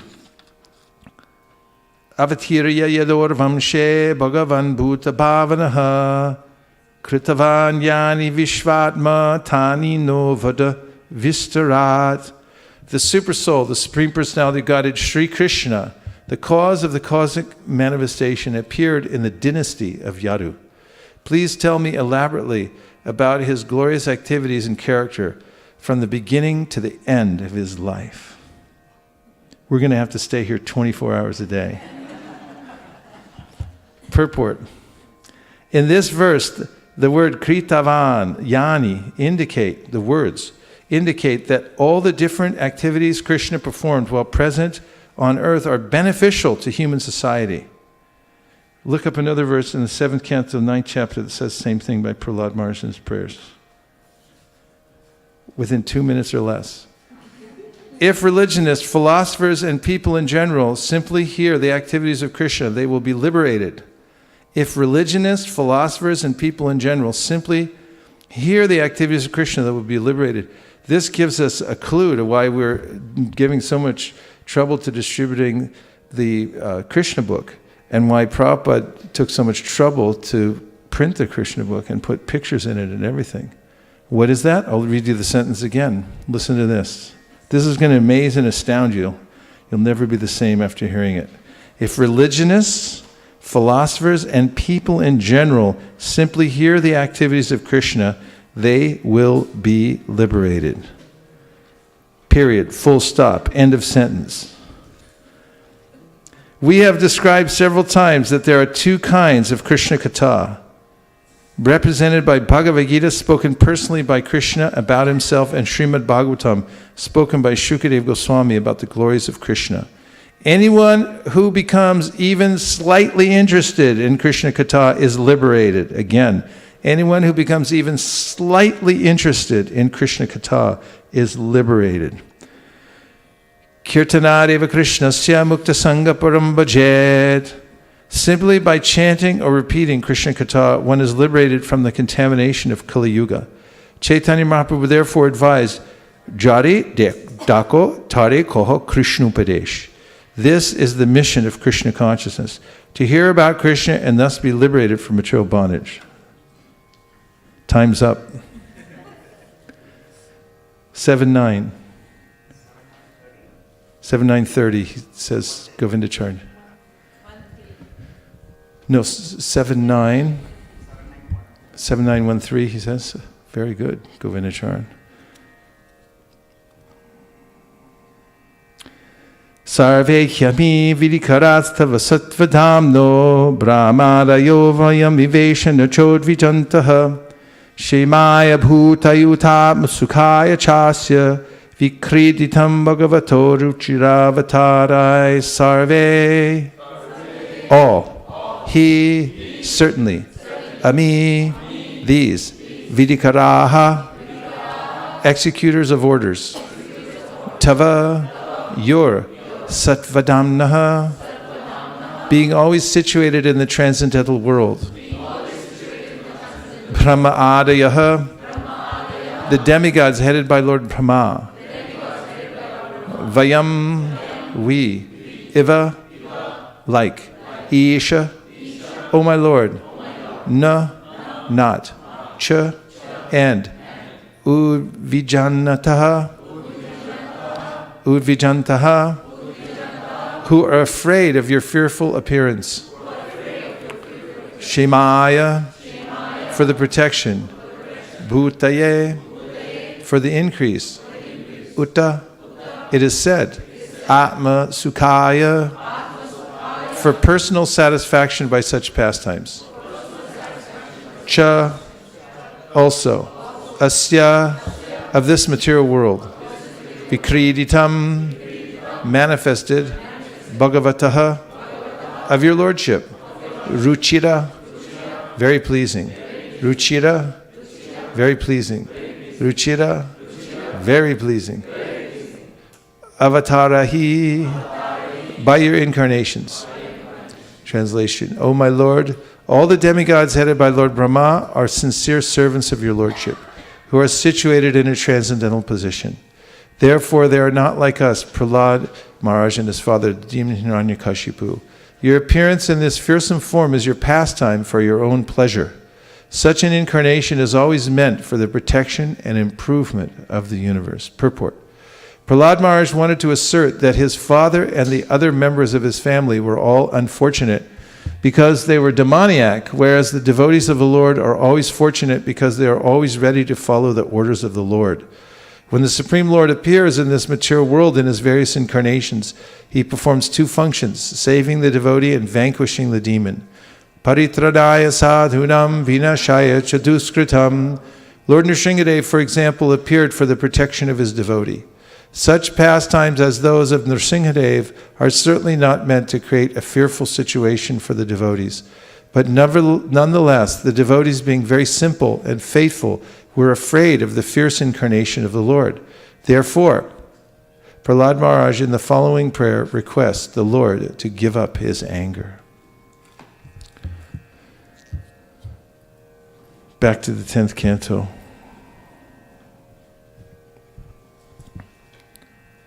Nivartatarshadupagiyamana Bhavaushadachotra manobirama Ka utama shloka gunanuvada Human virajeta vina pashugna.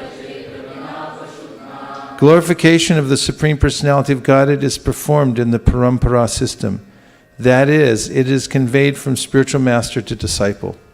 Such glorification is relished by those no longer interested in the false temporary glorification of this cosmic manifestation. Descriptions of the Lord are the right medicine for the conditioned soul undergoing repeated birth and death. Therefore, who will cease hearing such glorification of the Lord except a butcher or one who is killing his own self? Purport. In India, it is the practice among the general populace to hear about Krishna either from Bhagavad Gita or from Srimad Bhagavatam in order to gain relief from the disease of repeated birth and death. Although India is now fallen, when there is a message that someone will speak about Bhagavad Gita or Srimad Bhagavatam, thousands of people still gather to hear. This verse indicates, however, that such recitation of Bhagavad Gita and Srimad Bhagavatam must be done by persons completely freed from material desires, nivritta tarshai. Everyone within this material world, beginning from Brahma down to the insignificant ant, is full of material desires for sense gratification, and everyone is busy in sense gratification. But when thus engaged, one cannot fully understand the value of Krishna Katha, either in the form of Bhagavad Gita or in Srimad Bhagavatam. If we hear the glories of the Supreme Personality of Godhead from liberated persons, this hearing will certainly free us from the bondage of material activities. But hearing Srimad Bhagavatam spoken by a professional reciter cannot actually help us achieve liberation. Krishna Katha is very simple. In Bhagavad Gita it is said that Krishna is the Supreme Personality of Godhead. As he himself explains, Matak Paratanam Nanyat Kinchidasti Dhananjaya. O Arjuna, there is no truth superior to me. Bhagavad Gita 7:7. Simply by understanding this fact that Krishna is the Supreme Personality of Godhead, one can become a liberated person. But, especially in this age, because people are interested in hearing Bhagavad Gita from unscrupulous persons who depart from the simple presentation of Bhagavad Gita and distort it for their personal satisfaction, they fail to derive the real benefit. There are big scholars, politicians, philosophers, and scientists who speak on Bhagavad Gita in their own polluted way, and people in general hear from them, being uninterested in hearing the glories of the Supreme Personality of Godhead from a devotee. A devotee is one who has no other motive for reciting Bhagavad Gita and Srimad Bhagavatam than to serve the Lord. Sri Chaitanya Mahaprabhu has therefore advised us to hear the glories of the Lord from a realized person. Bhagavata paro divya bhagavata stane. Unless one is personally a realized soul in the science of Krishna consciousness, a neophyte should not approach him to hear about the Lord, for this is strictly prohibited by Srila Sanatana Goswami, who quotes from the Padma Purana together. Avaishnava mukun girnam bhutam harikatamratam shravana naiva kartavyam sharpochishtam yata paryaha. One more time. Avaishnava mukun girnam bhutam harikatamratam Shravana naiva kartavyam sarpo chishtam yatapaya. One more time.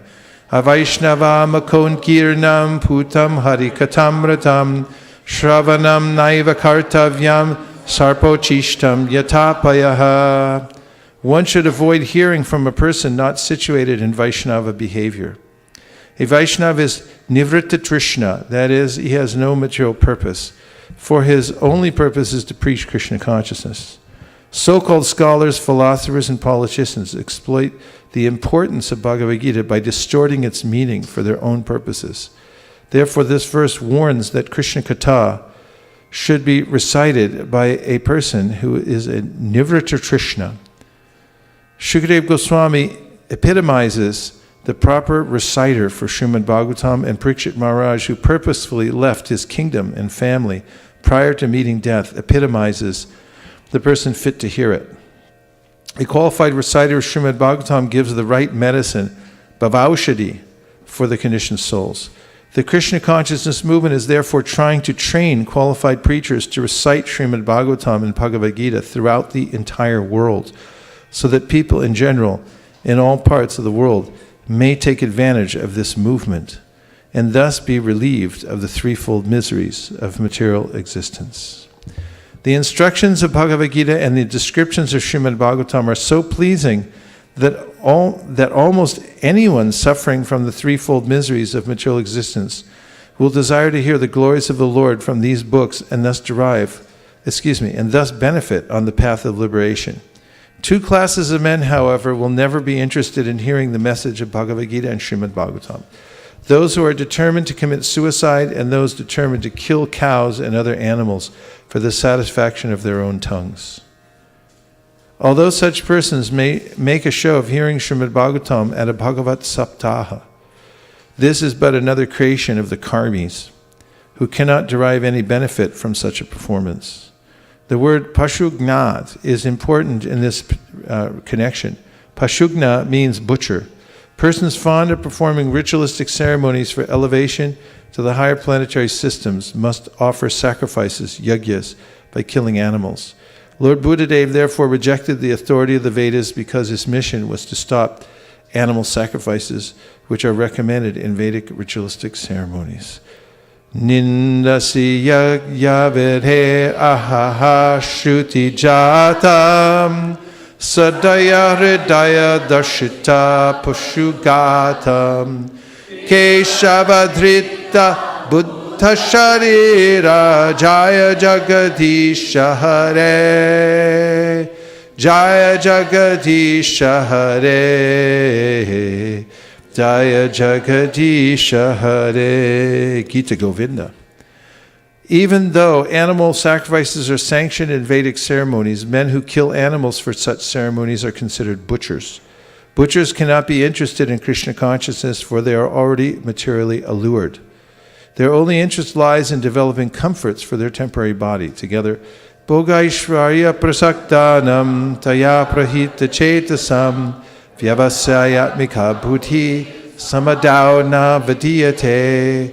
In the minds of those who are too attached to sense enjoyment and material opulence, and who are bewildered by such things, the resolute determination of devotional service to the Supreme Lord does not take place. Bhagavad Gita 2:44. Srila Narottam Das Thakur says, Manushya Jannam Apaya Radha Krishna Nabhajiya Janiya Shuniya Visha Kainu. Anyone who is not Krishna conscious and who therefore does not engage in the service of the Lord is also Pashugna, for he is willingly drinking poison. Such a person cannot be interested in Krishna Katha because he still has a desire for material sense gratification. He is not Nivritta Trishna. As it is said, Traivarkikas te Purusha Vimukha Hari Medasaha. Those who are interested in Trivargya, that is, in Dharma, Artha, and Kama, are religious for the sake of achieving a material position, which is to gain better facilities for sense gratification. Such persons are killing themselves by willingly keeping themselves in the cycle of birth and death. They cannot be interested in Krishna consciousness. For Krishna Katha, topics about Krishna consciousness, there must be a speaker and a hearer, both of whom can be interested in Krishna consciousness if they are no longer interested in material topics. One can actually see how this attitude automatically develops in persons who are Krishna conscious. Although the devotees of the Krishna consciousness movement are quite young men, they no longer read materialistic newspapers, magazines, and so on, for they are no longer interested in such topics. Nivritta Tarshai. They completely give up the bodily understanding of life. For topics concerning Uttama Shloka, the Supreme Personality of Godhead, the spiritual master speaks and the disciple hears with attention. Unless both of them are free from material desires, they cannot be interested in topics of Krishna consciousness. The spiritual master and disciple do not need to understand anything more than Krishna, because simply by understanding Krishna and talking about Krishna, one becomes a perfectly learned person. Yasmin vignate sarvam evam vignatum bhavati. The Lord sits within everyone's heart, and by the grace of the Lord, the devotee receives instructions directly from the Lord himself, who says in Bhagavad Gita 15:15, Sarvasya cham hridishani vishto mattak smritir jnanam apohanam cha Vedaishcha sarve ahameva vedyo Vedanta krit veda videva chaham. I am seated in everyone's heart, and from me come remembrance, knowledge, and forgetfulness. By all the Vedas I am to be known. Indeed, I am the compiler of Vedanta, and I am the knower of the Vedas. Krishna consciousness is so exalted that one who is perfectly situated in Krishna consciousness under the direction of a spiritual master is fully satisfied by reading Krishna Katha as found in Srimad Bhagavatam, Bhagavad Gita, and other Vedic literatures. Since merely talking about Krishna is so pleasing, we can simply imagine how pleasing it is to render service to Krishna. When discourses on Krishna Katha take place between a liberated spiritual master and his disciple, others also sometimes take advantage of hearing these topics and also benefit. These topics are the medicine to stop the repetition of birth and death, the cycle of repeated birth and death, by which one takes on different bodies again and again, is called bhava, or bhava roga. If anyone, willingly or unwillingly, hears Krishna Katha, his bhava roga, the disease of birth and death, will certainly stop. Therefore, Krishna Katha is called bhavaushata, the remedy to stop the repetition of birth and death. Karmis, or persons attached to material sense enjoyment, generally cannot give up their material desires, but Krishna Katha is such a potent medicine that if one is induced to hear Krishna Katha, look up induced, he will certainly be freed from this disease. A practical example is Dhruva Maharaj, who at the end of his tapasya was fully satisfied. When the Lord wanted to give Dhruva a benediction, Dhruva refused it. Swamin kritartos mi varam nayache. My dear Lord, he said, I am fully satisfied. I do not ask for any benediction for material sense gratification. We actually see that even young boys and girls in the Krishna conscious movement have given up their long practice of bad habits like illicit sex, meat eating, intoxication, and gambling, because Krishna consciousness is so potent that it gives them full satisfaction. They are no longer interested in material sense gratification. Again, Krishna Katha is called bhavaushati, the remedy to stop the repetition of birth and death. Karmis, or persons attached to material sense enjoyment, generally cannot give up their material desires, but Krishna Katha is such a potent medicine that if one is induced to hear Krishna Katha, he will certainly be freed from this material disease. And the meaning of induce means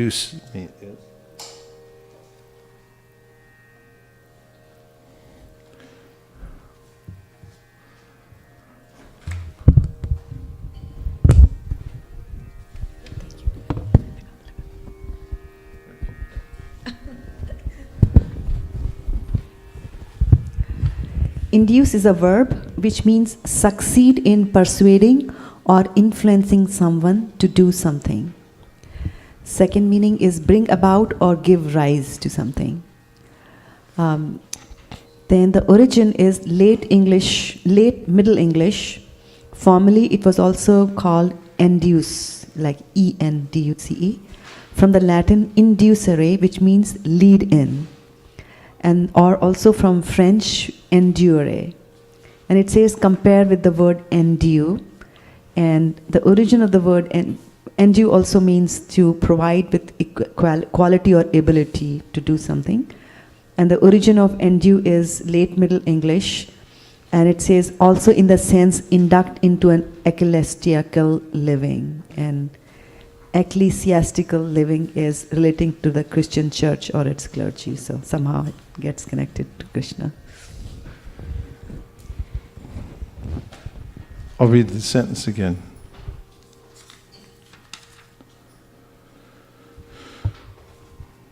Therefore, Krishna Katha is called bhavaushata, the remedy to stop the repetition of birth and death. Karmis, or persons attached to material sense enjoyment, generally cannot give up their material desires, but Krishna Katha is such a potent medicine that if one is induced to hear Krishna Kirtan, he will certainly be freed from this disease. That bodes well for the Krishna consciousness movement, doesn't it? Because it's not so easy to convince people wholesale to do certain things, but the medicine is so potent that when we induce people to hear it by making an attractive presentation of Krishna consciousness. So they hear the holy names, the medicine goes in their ears and then their hearts, and then there's a transformation. Transformation takes place. Can you think of anywhere else that this is mentioned? The way in which when people hear Srimad Bhagavatam or a Hare Krishna Kirtan, that there's a transformation in their hearts. Yes, Govinda. Yes? He raised his hand first. Hey Govinda. Hare Krishna Maharaj. Tava kathamritam tapta jivanam kavibi iditam kalmashapaham Shravana Mangalam Srimad-Atatam Bhuvi Granantiya Bhuridajana. Tava katamritam tapta jivanam Shravanam Kavibi iditam Srimad-Atatam Shravana Mangalam Srimad-Atatam Bhuvi Granantiye Bhuridajana.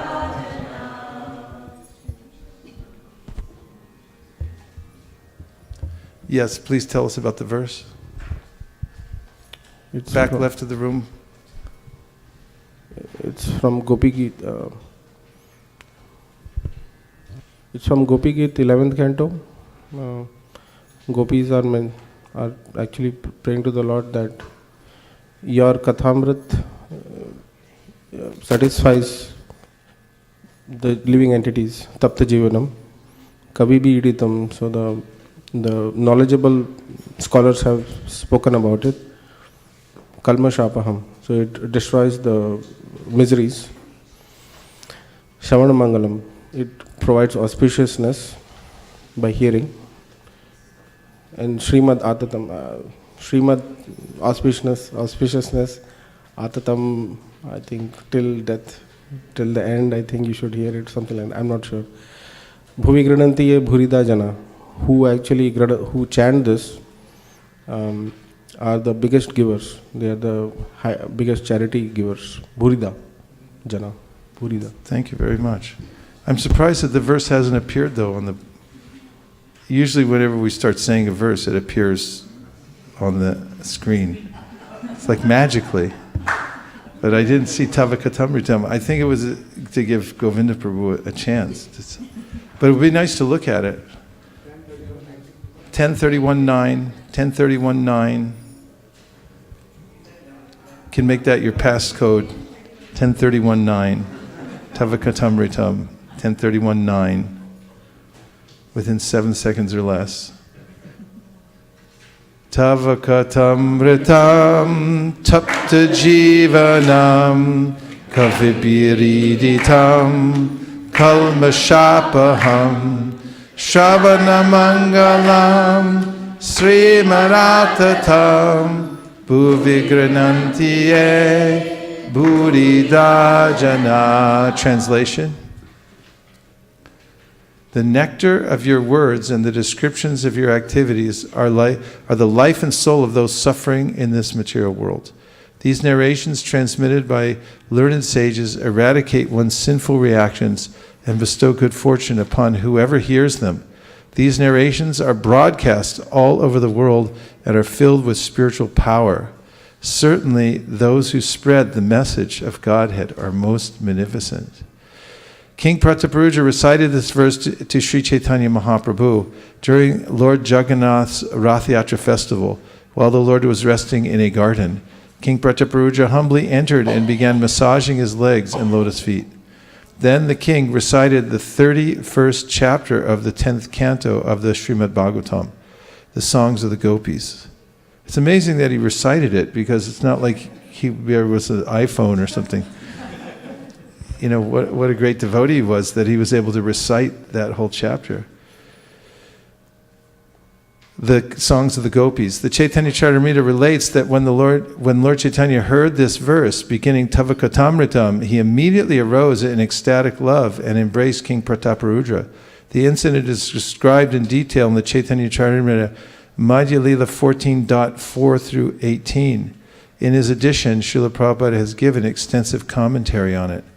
It would be really nice to see that, Madhya 14, 4 through 18.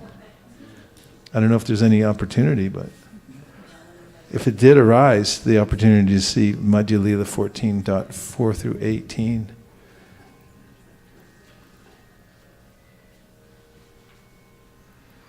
Tava katamritam tapta jivanam kavya biriditam kalma shapanam shavana mangalam sri maratatam bhuvi grinantiye buddhidajana.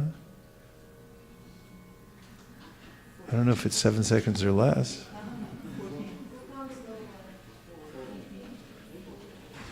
Seven minutes or less we'll go for.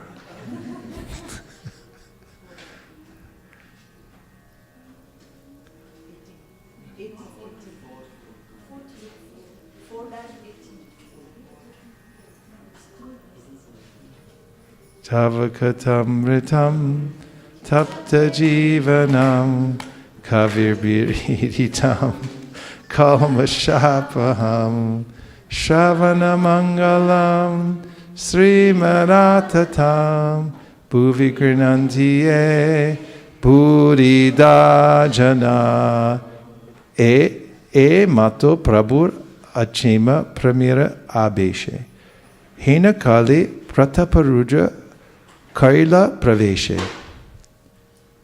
Keep going. While Sri Chaitanya Mahaprabhu was resting in ecstatic love, Maharaj Prataparudra entered the garden. Down. Following Sarvabhauma Bhattacharya's instructions, the king had given up his royal dress.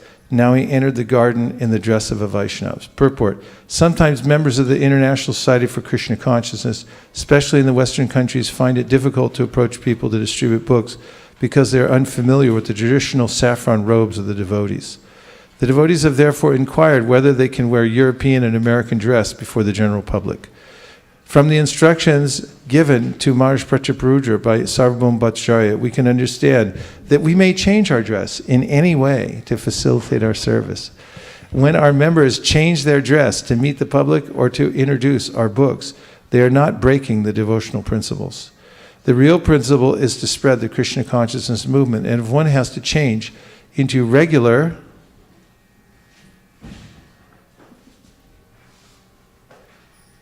Western dress for this purpose, there should be no objection. No objection. Next.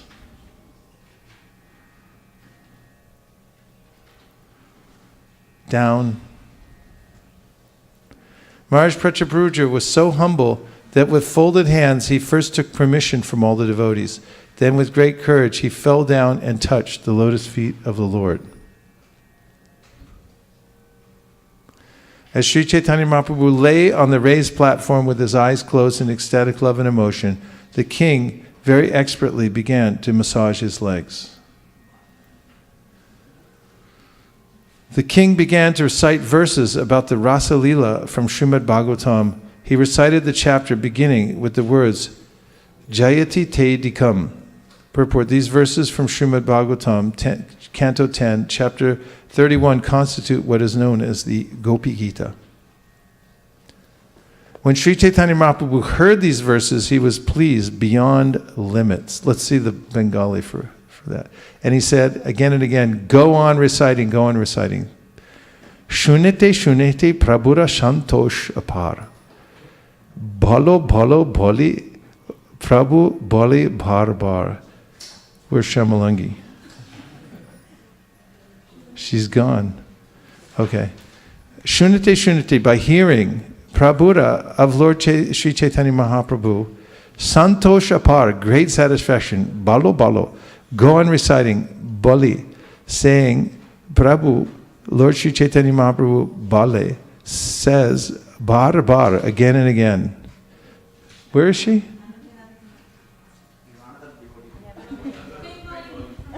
Oh, you're Bengali too? Now you tell me.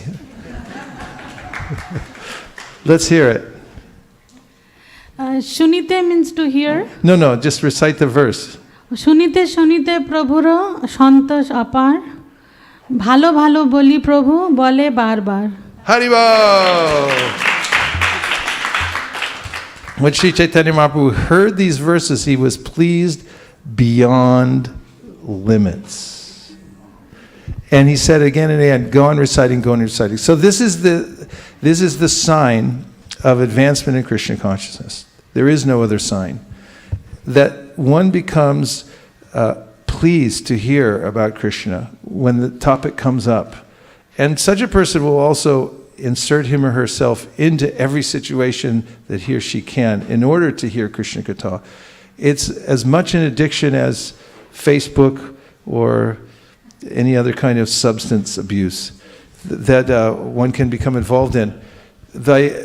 One becomes addicted to Krishna Katha and becomes pleased upon hearing this. This is substantiated, that when I say this, I mean this premise that advancement in Krishna consciousness is measured by how much one is pleased beyond limits to hear Krishna Katha in the third canto, when Lord Kapila Dev describes devotional service in the mode of, find the verse, in the mode of ignorance, passion, and then goodness.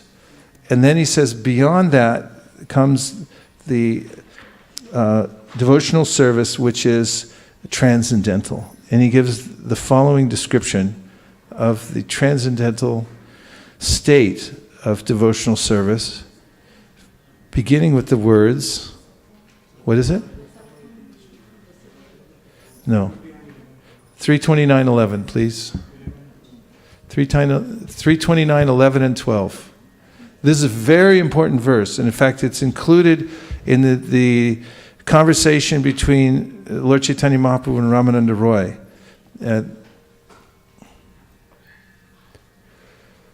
Okay, I'll say, please repeat. Madguna Shruti Matrena Mai Sarva Guhashaye Monogatir Evichchinna Yata Gangam Baso Mudao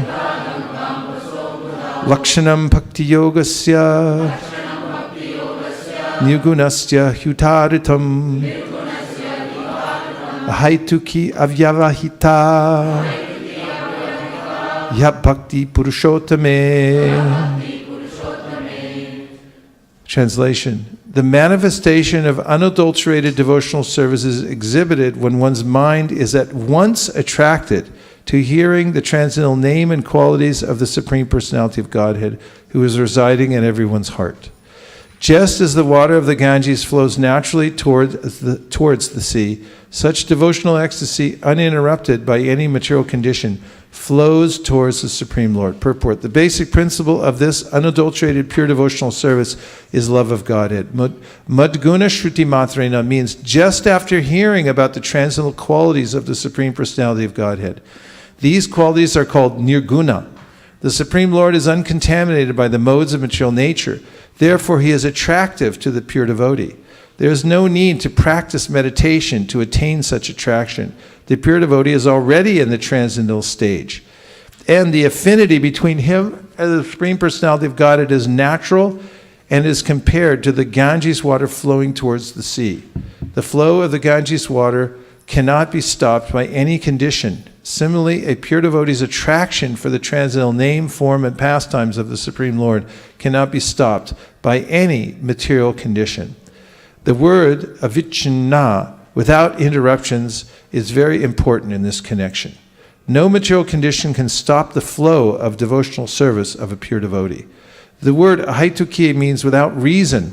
A pure devotee does not render loving service to the personality of Godhead for any cause or for any benefit, material or spiritual. This is the first symptom of unalloyed devotion. Anyabilashita shunyam. He has no desire to fulfill by rendering devotional service. Such devotional service is meant for the Purushottam, the Supreme Personality of Godhead, and not for anyone else. Sometimes pseudo-devotees show devotion to many demigods, thinking the forms of the demigods to be the same as the Supreme Personality of Godhead's form. It is specifically mentioned herein, however, that bhakti, devotional service, is meant only for the Supreme Personality of Godhead, Narayan. For who? Narayan. Vishnu or Krishna, not for anyone else. Avyavahita means without cessation. The pure devotee must engage in the service of the Lord 24 hours a day. How often? 24 hours. Without cessation. His life is so molded that every minute and every second he engages in some sort of devotional service to the Supreme Personality of Godhead. Another meaning of the word avyavahita is that the interest of the devotee and the interest of the Supreme Lord are on the same level. The devotee has no interest but to fulfill the transcendental desire of the Supreme Lord. Such spontaneous service under the Supreme Lord is transcendental and is never contaminated by the modes of nature. These are the symptoms of pure devotional service, which is free from all contamination of material nature. Look at the verse again.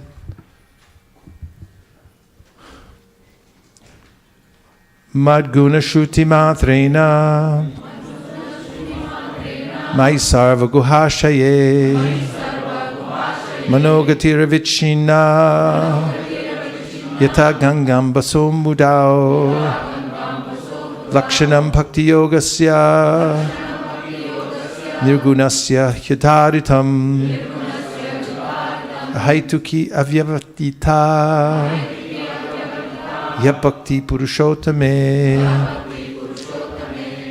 We'll take some reflections from the morning so far. It's been an eventful morning. And any reflections you have? Yes, Prashant. Here comes the mic. Hare Krishna Prabhuji. Thank you for the lecture. Couple of things really I was able to relate to. So I would like to repeat this canto. I think we read the part of it, but I want to repeat this. I think the canto is 12.351 in Srimad Bhagavatam. It goes like this. Kaled dosa nide rajan astihi eko mahaguna kirtanad eva krishnasya mukta sangha param rajet. Translation actually. This is talking about how you can go to the supreme planet Param Rajet simply by chanting the Hare Krishna Maha Mantra. This is so simple for people like me. And at the end of the purport, he also talks about how one can become purified of all material contamination and return home back to Godhead. And he kind of smashes all the doubt, saying there is no doubt about this. And I think you also pointed out in some few lectures ago about a verse in Upadeshamrita, right? So this is talking about what happens if you chant, right? And the other thing is, if you don't use your tongue in glorifying the Lord, you get entangled. Vacho Vegam, right? So I was thinking how all these scriptures are perfectly tied and they make sense. You must be interested in going back to God. Thank you so Otherwise, much. you wouldn't have thought of it. Param Vajet, that's a very interesting phrase, Param Vajet. It would go to the Supreme. And in this verse today, Nivrichatar Shurupagiyamana Bhavausharash Chotra Mano Biramat, we hear that some people aren't interested. You could say, Param Vrajet, go back to Godhead. It's like, no, thank you, not interested. It doesn't penetrate because their heart has not been cultivated yet. It's still hard like a stone. And such a person is interested in the material world, vitally interested, thinking that my real fortune lies here. And one who takes some time to associate with devotees, either they're induced to hear Krishna Katha, and then gradually their hearts begin to change, and then they come in contact and voluntarily associate, and then a transformation takes part in their hearts, where they become more and more interested in the topics of Krishna and in going back home, back to Godhead. And also, they begin to see the material world as a barren place, except for the fact that it's engageable in Krishna service. And when that happens, then Param Vrajat, this idea of going to the Supreme, becomes completely attractive. And then finding out the means to do that becomes the fascination of the devotee, and hearing more and more then brings the person to naturally to the higher levels of devotional service, which are described in this verse. Thank you. Thank you. And that is an important verse. Akurnath Prabhu. I was thinking that it seems almost contradictory that you have the speaker and the hearer have to be Nivritta Trishni, and yet if we can induce someone to hear, then they become liberated and they become Nivritta Trishni. So it seems like Srila Prabhupada is on one hand saying unless one is liberated they won't have any attraction, and on the other hand he's saying that if someone can somehow or another be induced to hear, then he will become liberated. Yes, we've studied frequently in this class the Namashtakam by Rupa Goswami. If we could see that on the board, that would be a miracle. We hear the third verse, Yadabaso Pyudyan Kavalita Bhava Dvanta Vibhabo Drisham Tatvandanam Api Dishiti Bhakti Pranayinim. Third verse. Third verse. Unamas. Moichido. Ekor. Yadabaso Pyudyan Kavalita Bhava Dvanta Vibhabo Drisham Tatvandanam Api Dishiti Bhakti Pranayinim Janastasyo Datam Jagati Bhagavan Nama Tarine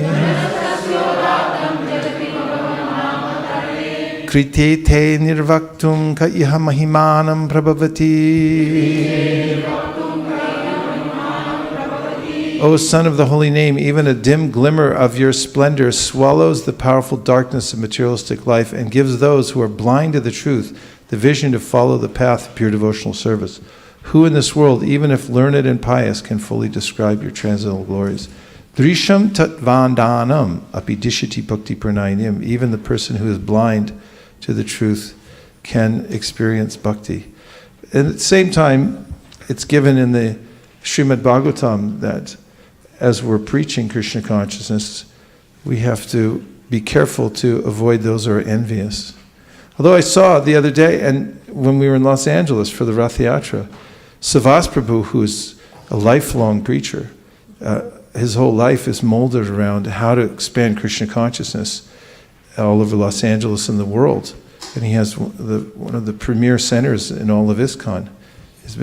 He's such a stalwart. Before that, he was in Denver, Colorado, and first time I met him was on Sankirtan. We used to distribute books together in the Atlanta airport. He and his partner, not to divert too much from the point, but at the time, the newsletter was measured by the best 2 days out of 3 on the weekend. He and his partner in book distribution in Atlanta, Chardeshna Prabhu, used to see. We would go as the BBT party and be stationed at various places around mostly in North America, and so I was stationed there with Suradas, my old buddy, and we weren't officially part of the Atlanta temple or any other temple. We were part of the BBT party. We had been embedded in temples in order to try to train the devotees and things. But of course, Savas and Chardeshna didn't need any training. And when we were there, they would leave on Friday morning, just after Mangalarti and the Nrsimha prayers were going on, to get to the airport early, because the best 2 days out of 3 meant they'd be there practically 24 hours during one of the days to rack up their scores. And Sir and I couldn't go with them because they had an advantage by being part of the temple. So we'd have to wait, and we would watch them going down the driveway. By the time we get there, a lot of people already had books in the airport. We'd have to play catch up. What point was I making anyway? Huh?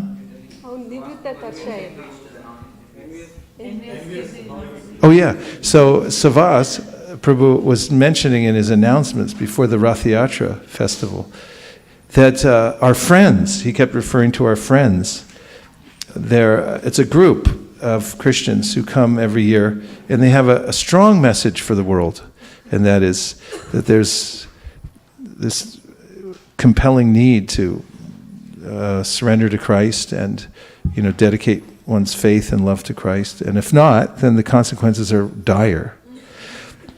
It's just a summary of their message. And in any case, they waited this year until the crossroads between Santa Monica and where Venice Beach starts. So they're all there waiting, and with their huge signs, and they had lots of things to say. But Savas was saying, every year they speak a lot of Krishna Katha, because they're there saying Krishna is this, Krishna is that, you Krishnas are this and that. One remembers Shishupal and how he was given credit by the likes of Haridas Thakur and others for saying Krishna's name, even though it was out of derision. They get benefit.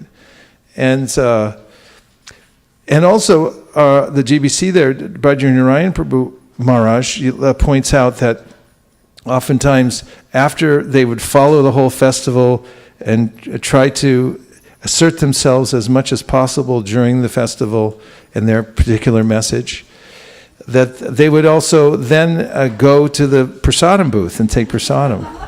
They'd be lined up there. Even the man in the cow suit, he wears a cow suit and says, people are starving in India because they don't eat cows and so forth. And then he'd be there eating prasadam afterwards. And then this year, after the festival, we noticed on Facebook a picture of our very own Garuda Prabhu, one of the great souls of ISKCON, with arm in arm around the head Christian. And then behind him are the signs that say turn or burn, you're going to hell, and everything like that. And there they are both smiling, like, Hare Krishna. So one can never fathom the mercy of Lord Chaitanya Mahaprabhu and the holy names when going in public. We have to be careful not to agitate people who are averse, and we're enjoined to avoid them in the verse Ishvare Tedineshu. Nonetheless, it spills over. Akurnath Prabhu with a rejoinder. Working. Okay, now it is. I think it's the next verse in the Rupa Goswami's Nama Ashtakam that says Yadanada Rad Api Managurdiritam Nikilogratapa Patalim Vilumpasi. That even if one chants disrespectfully, it will destroy as many extreme sufferings. Yet Brahma Sakshat Kritinishchayapi, you had it. Keep going back, there it is. Yet Brahma Sakshat Kritinishchayapi Vinashamayati Vinana Bogai Apaiti Nama Spurerena Tate Prarabdha Karmeti Viroti Vedaha. Try the next verse. Could you read the okay, next one? Yad Anadarad. Oh, it's the second verse. I'm sorry. Go back to. No. Oh, yeah, it's the second verse. That's right. Twam Anadaradapi Manad. Jayanamadeya Muni Vrindakeya He Janaranjanaya Paramakshara Krite Tumanadaradhapi Managudiritam Nikilogratapa Patalimba Limpasi. Translation, please, Kurna. Oh, Harinama, all glories to you. Sung by all the sages, you are the supreme combination of syllables, and you bring transcendental bliss to everyone. If a person utters you but once, even disrespectfully, still you relieve his many extreme sufferings. So, one can also improve one's presentation of Krishna consciousness so that people who are generally not interested in Krishna consciousness may be interested on another level and then open their hearts. It is not that we should take it because we have a potent medicine and we're asked to induce people to take the medicine, that we shouldn't also try to present it in such a way that their minds and hearts will open to it. That's why we go to so much trouble when we go for our Kirtan Oasis programs to present a scene that will be attractive to people. They'll want to come in and be part of it, and they're open to it. So both things are there. I remember that when Chaitanya Mahaprabhu met Prakashananda Saraswati and the Mayavadis. He presented himself in a very humble way, so much so that the Mayavadis, headed by Prakashananda, took him by the hand and asked him to sit in a higher seat rather than one that Chaitanya Mahaprabhu had chosen for himself, which was in a very lowly place in the assembly. And Mahaprabhu himself had said, I'm from a low class of sannyasis, I shouldn't sit with you or higher than you. And he actually sat in the place where people wash their feet. And when Prakashananda Saraswati reached out and grabbed his hand, Prabhupada mentions that he got agyata sukriti. And it was because of the way that Mahaprabhu presented himself. And that gave an opening for Prakashananda and the Mayavadis to hear from Sri Chaitanya Mahaprabhu, besides the fact that he showed his effulgence as well. And in that section, Srila Prabhupada writes that we should not make people inimical because they're already inimical. So we shouldn't make them more inimical towards us. So we have to be careful that we should be careful not to think that because we have potent medicine and we should induce people to chant Hare Krishna, we should simply cram it down their throats or force it upon them. The entire presentation Chaitanya Mahaprabhu made by changing into sannyas dress and so forth was to make it easier for people to appreciate on a material level who he was and what he was doing so that they could more deeply take the holy name. So this is a balancing point, that although the medicine is there and it's fully potent, it's important for people to be open to it as much as possible when we present it so that they can get the greatest benefit from it. Hare Krishna Maharaj, thank you for the wonderful class. One point that stuck with me as I was driving and listening to your class, both me and my daughter was sitting at the back. She was listening intently as well. And the point was the religionists, the philosophers, and also the ordinary man, they all can, if they just develop a little taste to hear Krishna Katha, will be liberated. This was mentioned in the purport, and my daughter immediately asked me the meaning, what it said. I said, just hold on to it. Maharaj is explaining. And when you explained the meaning, she asked me the meaning of liberated, and just after that you mentioned how the book distributors are going and giving out the books. And I was watching in the rearview mirror, and she was looking at me and smiling and nodding while listening intently to the class. So thank you so very much. That scene is impressed upon my heart now. You're driving down the road with your daughter listening. It's why we maintain this center also, so that people have an opportunity to come and see Krishna and to smell the incense and the flowers and the oils offered to Krishna, and to hear about Krishna and the association devotees. Prabhupada's desire was to spread Krishna consciousness all over the world, and the way he did it was to set up places where people could come and easily hear about Krishna and chant about Krishna's name and then become liberated. So this upcoming Janmashtami is on Tuesday, if I'm not mistaken. It's a great opportunity to invite people from all over Silicon Valley, because it's possible for people to get so busy, even if they believe in God, even if they're devotees of Krishna, they can become so busy that they could skip Janmashtami, especially if it's on a Tuesday, right? And then it's possible the next year to skip another Janmashtami, because I skipped it last year, I'll do it again. Is it possible for them to skip 5 in a row? 10? 20? 50? 100? And life goes by very quickly. So it's and even if one gets one opportunity to come into the association of devotees in the rarefied atmosphere of Janmashtami, then one's life can be turned and one can go in a different trajectory. And we see this.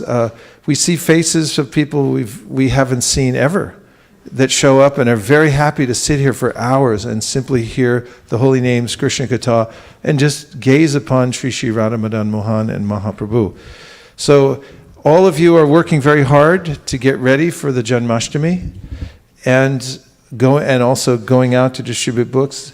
And hearing these verses is meant to fortify us so that we understand the purpose behind what we're doing, the reason that we're doing.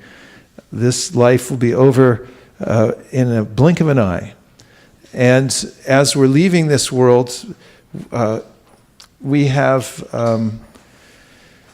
there's great forces that are at play.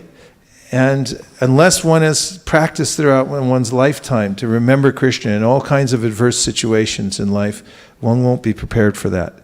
So the hard work that we're all doing, the tribulations that you have to undergo, even as you continue your devotional service, are completely worth it and worthy. So we'll get ready for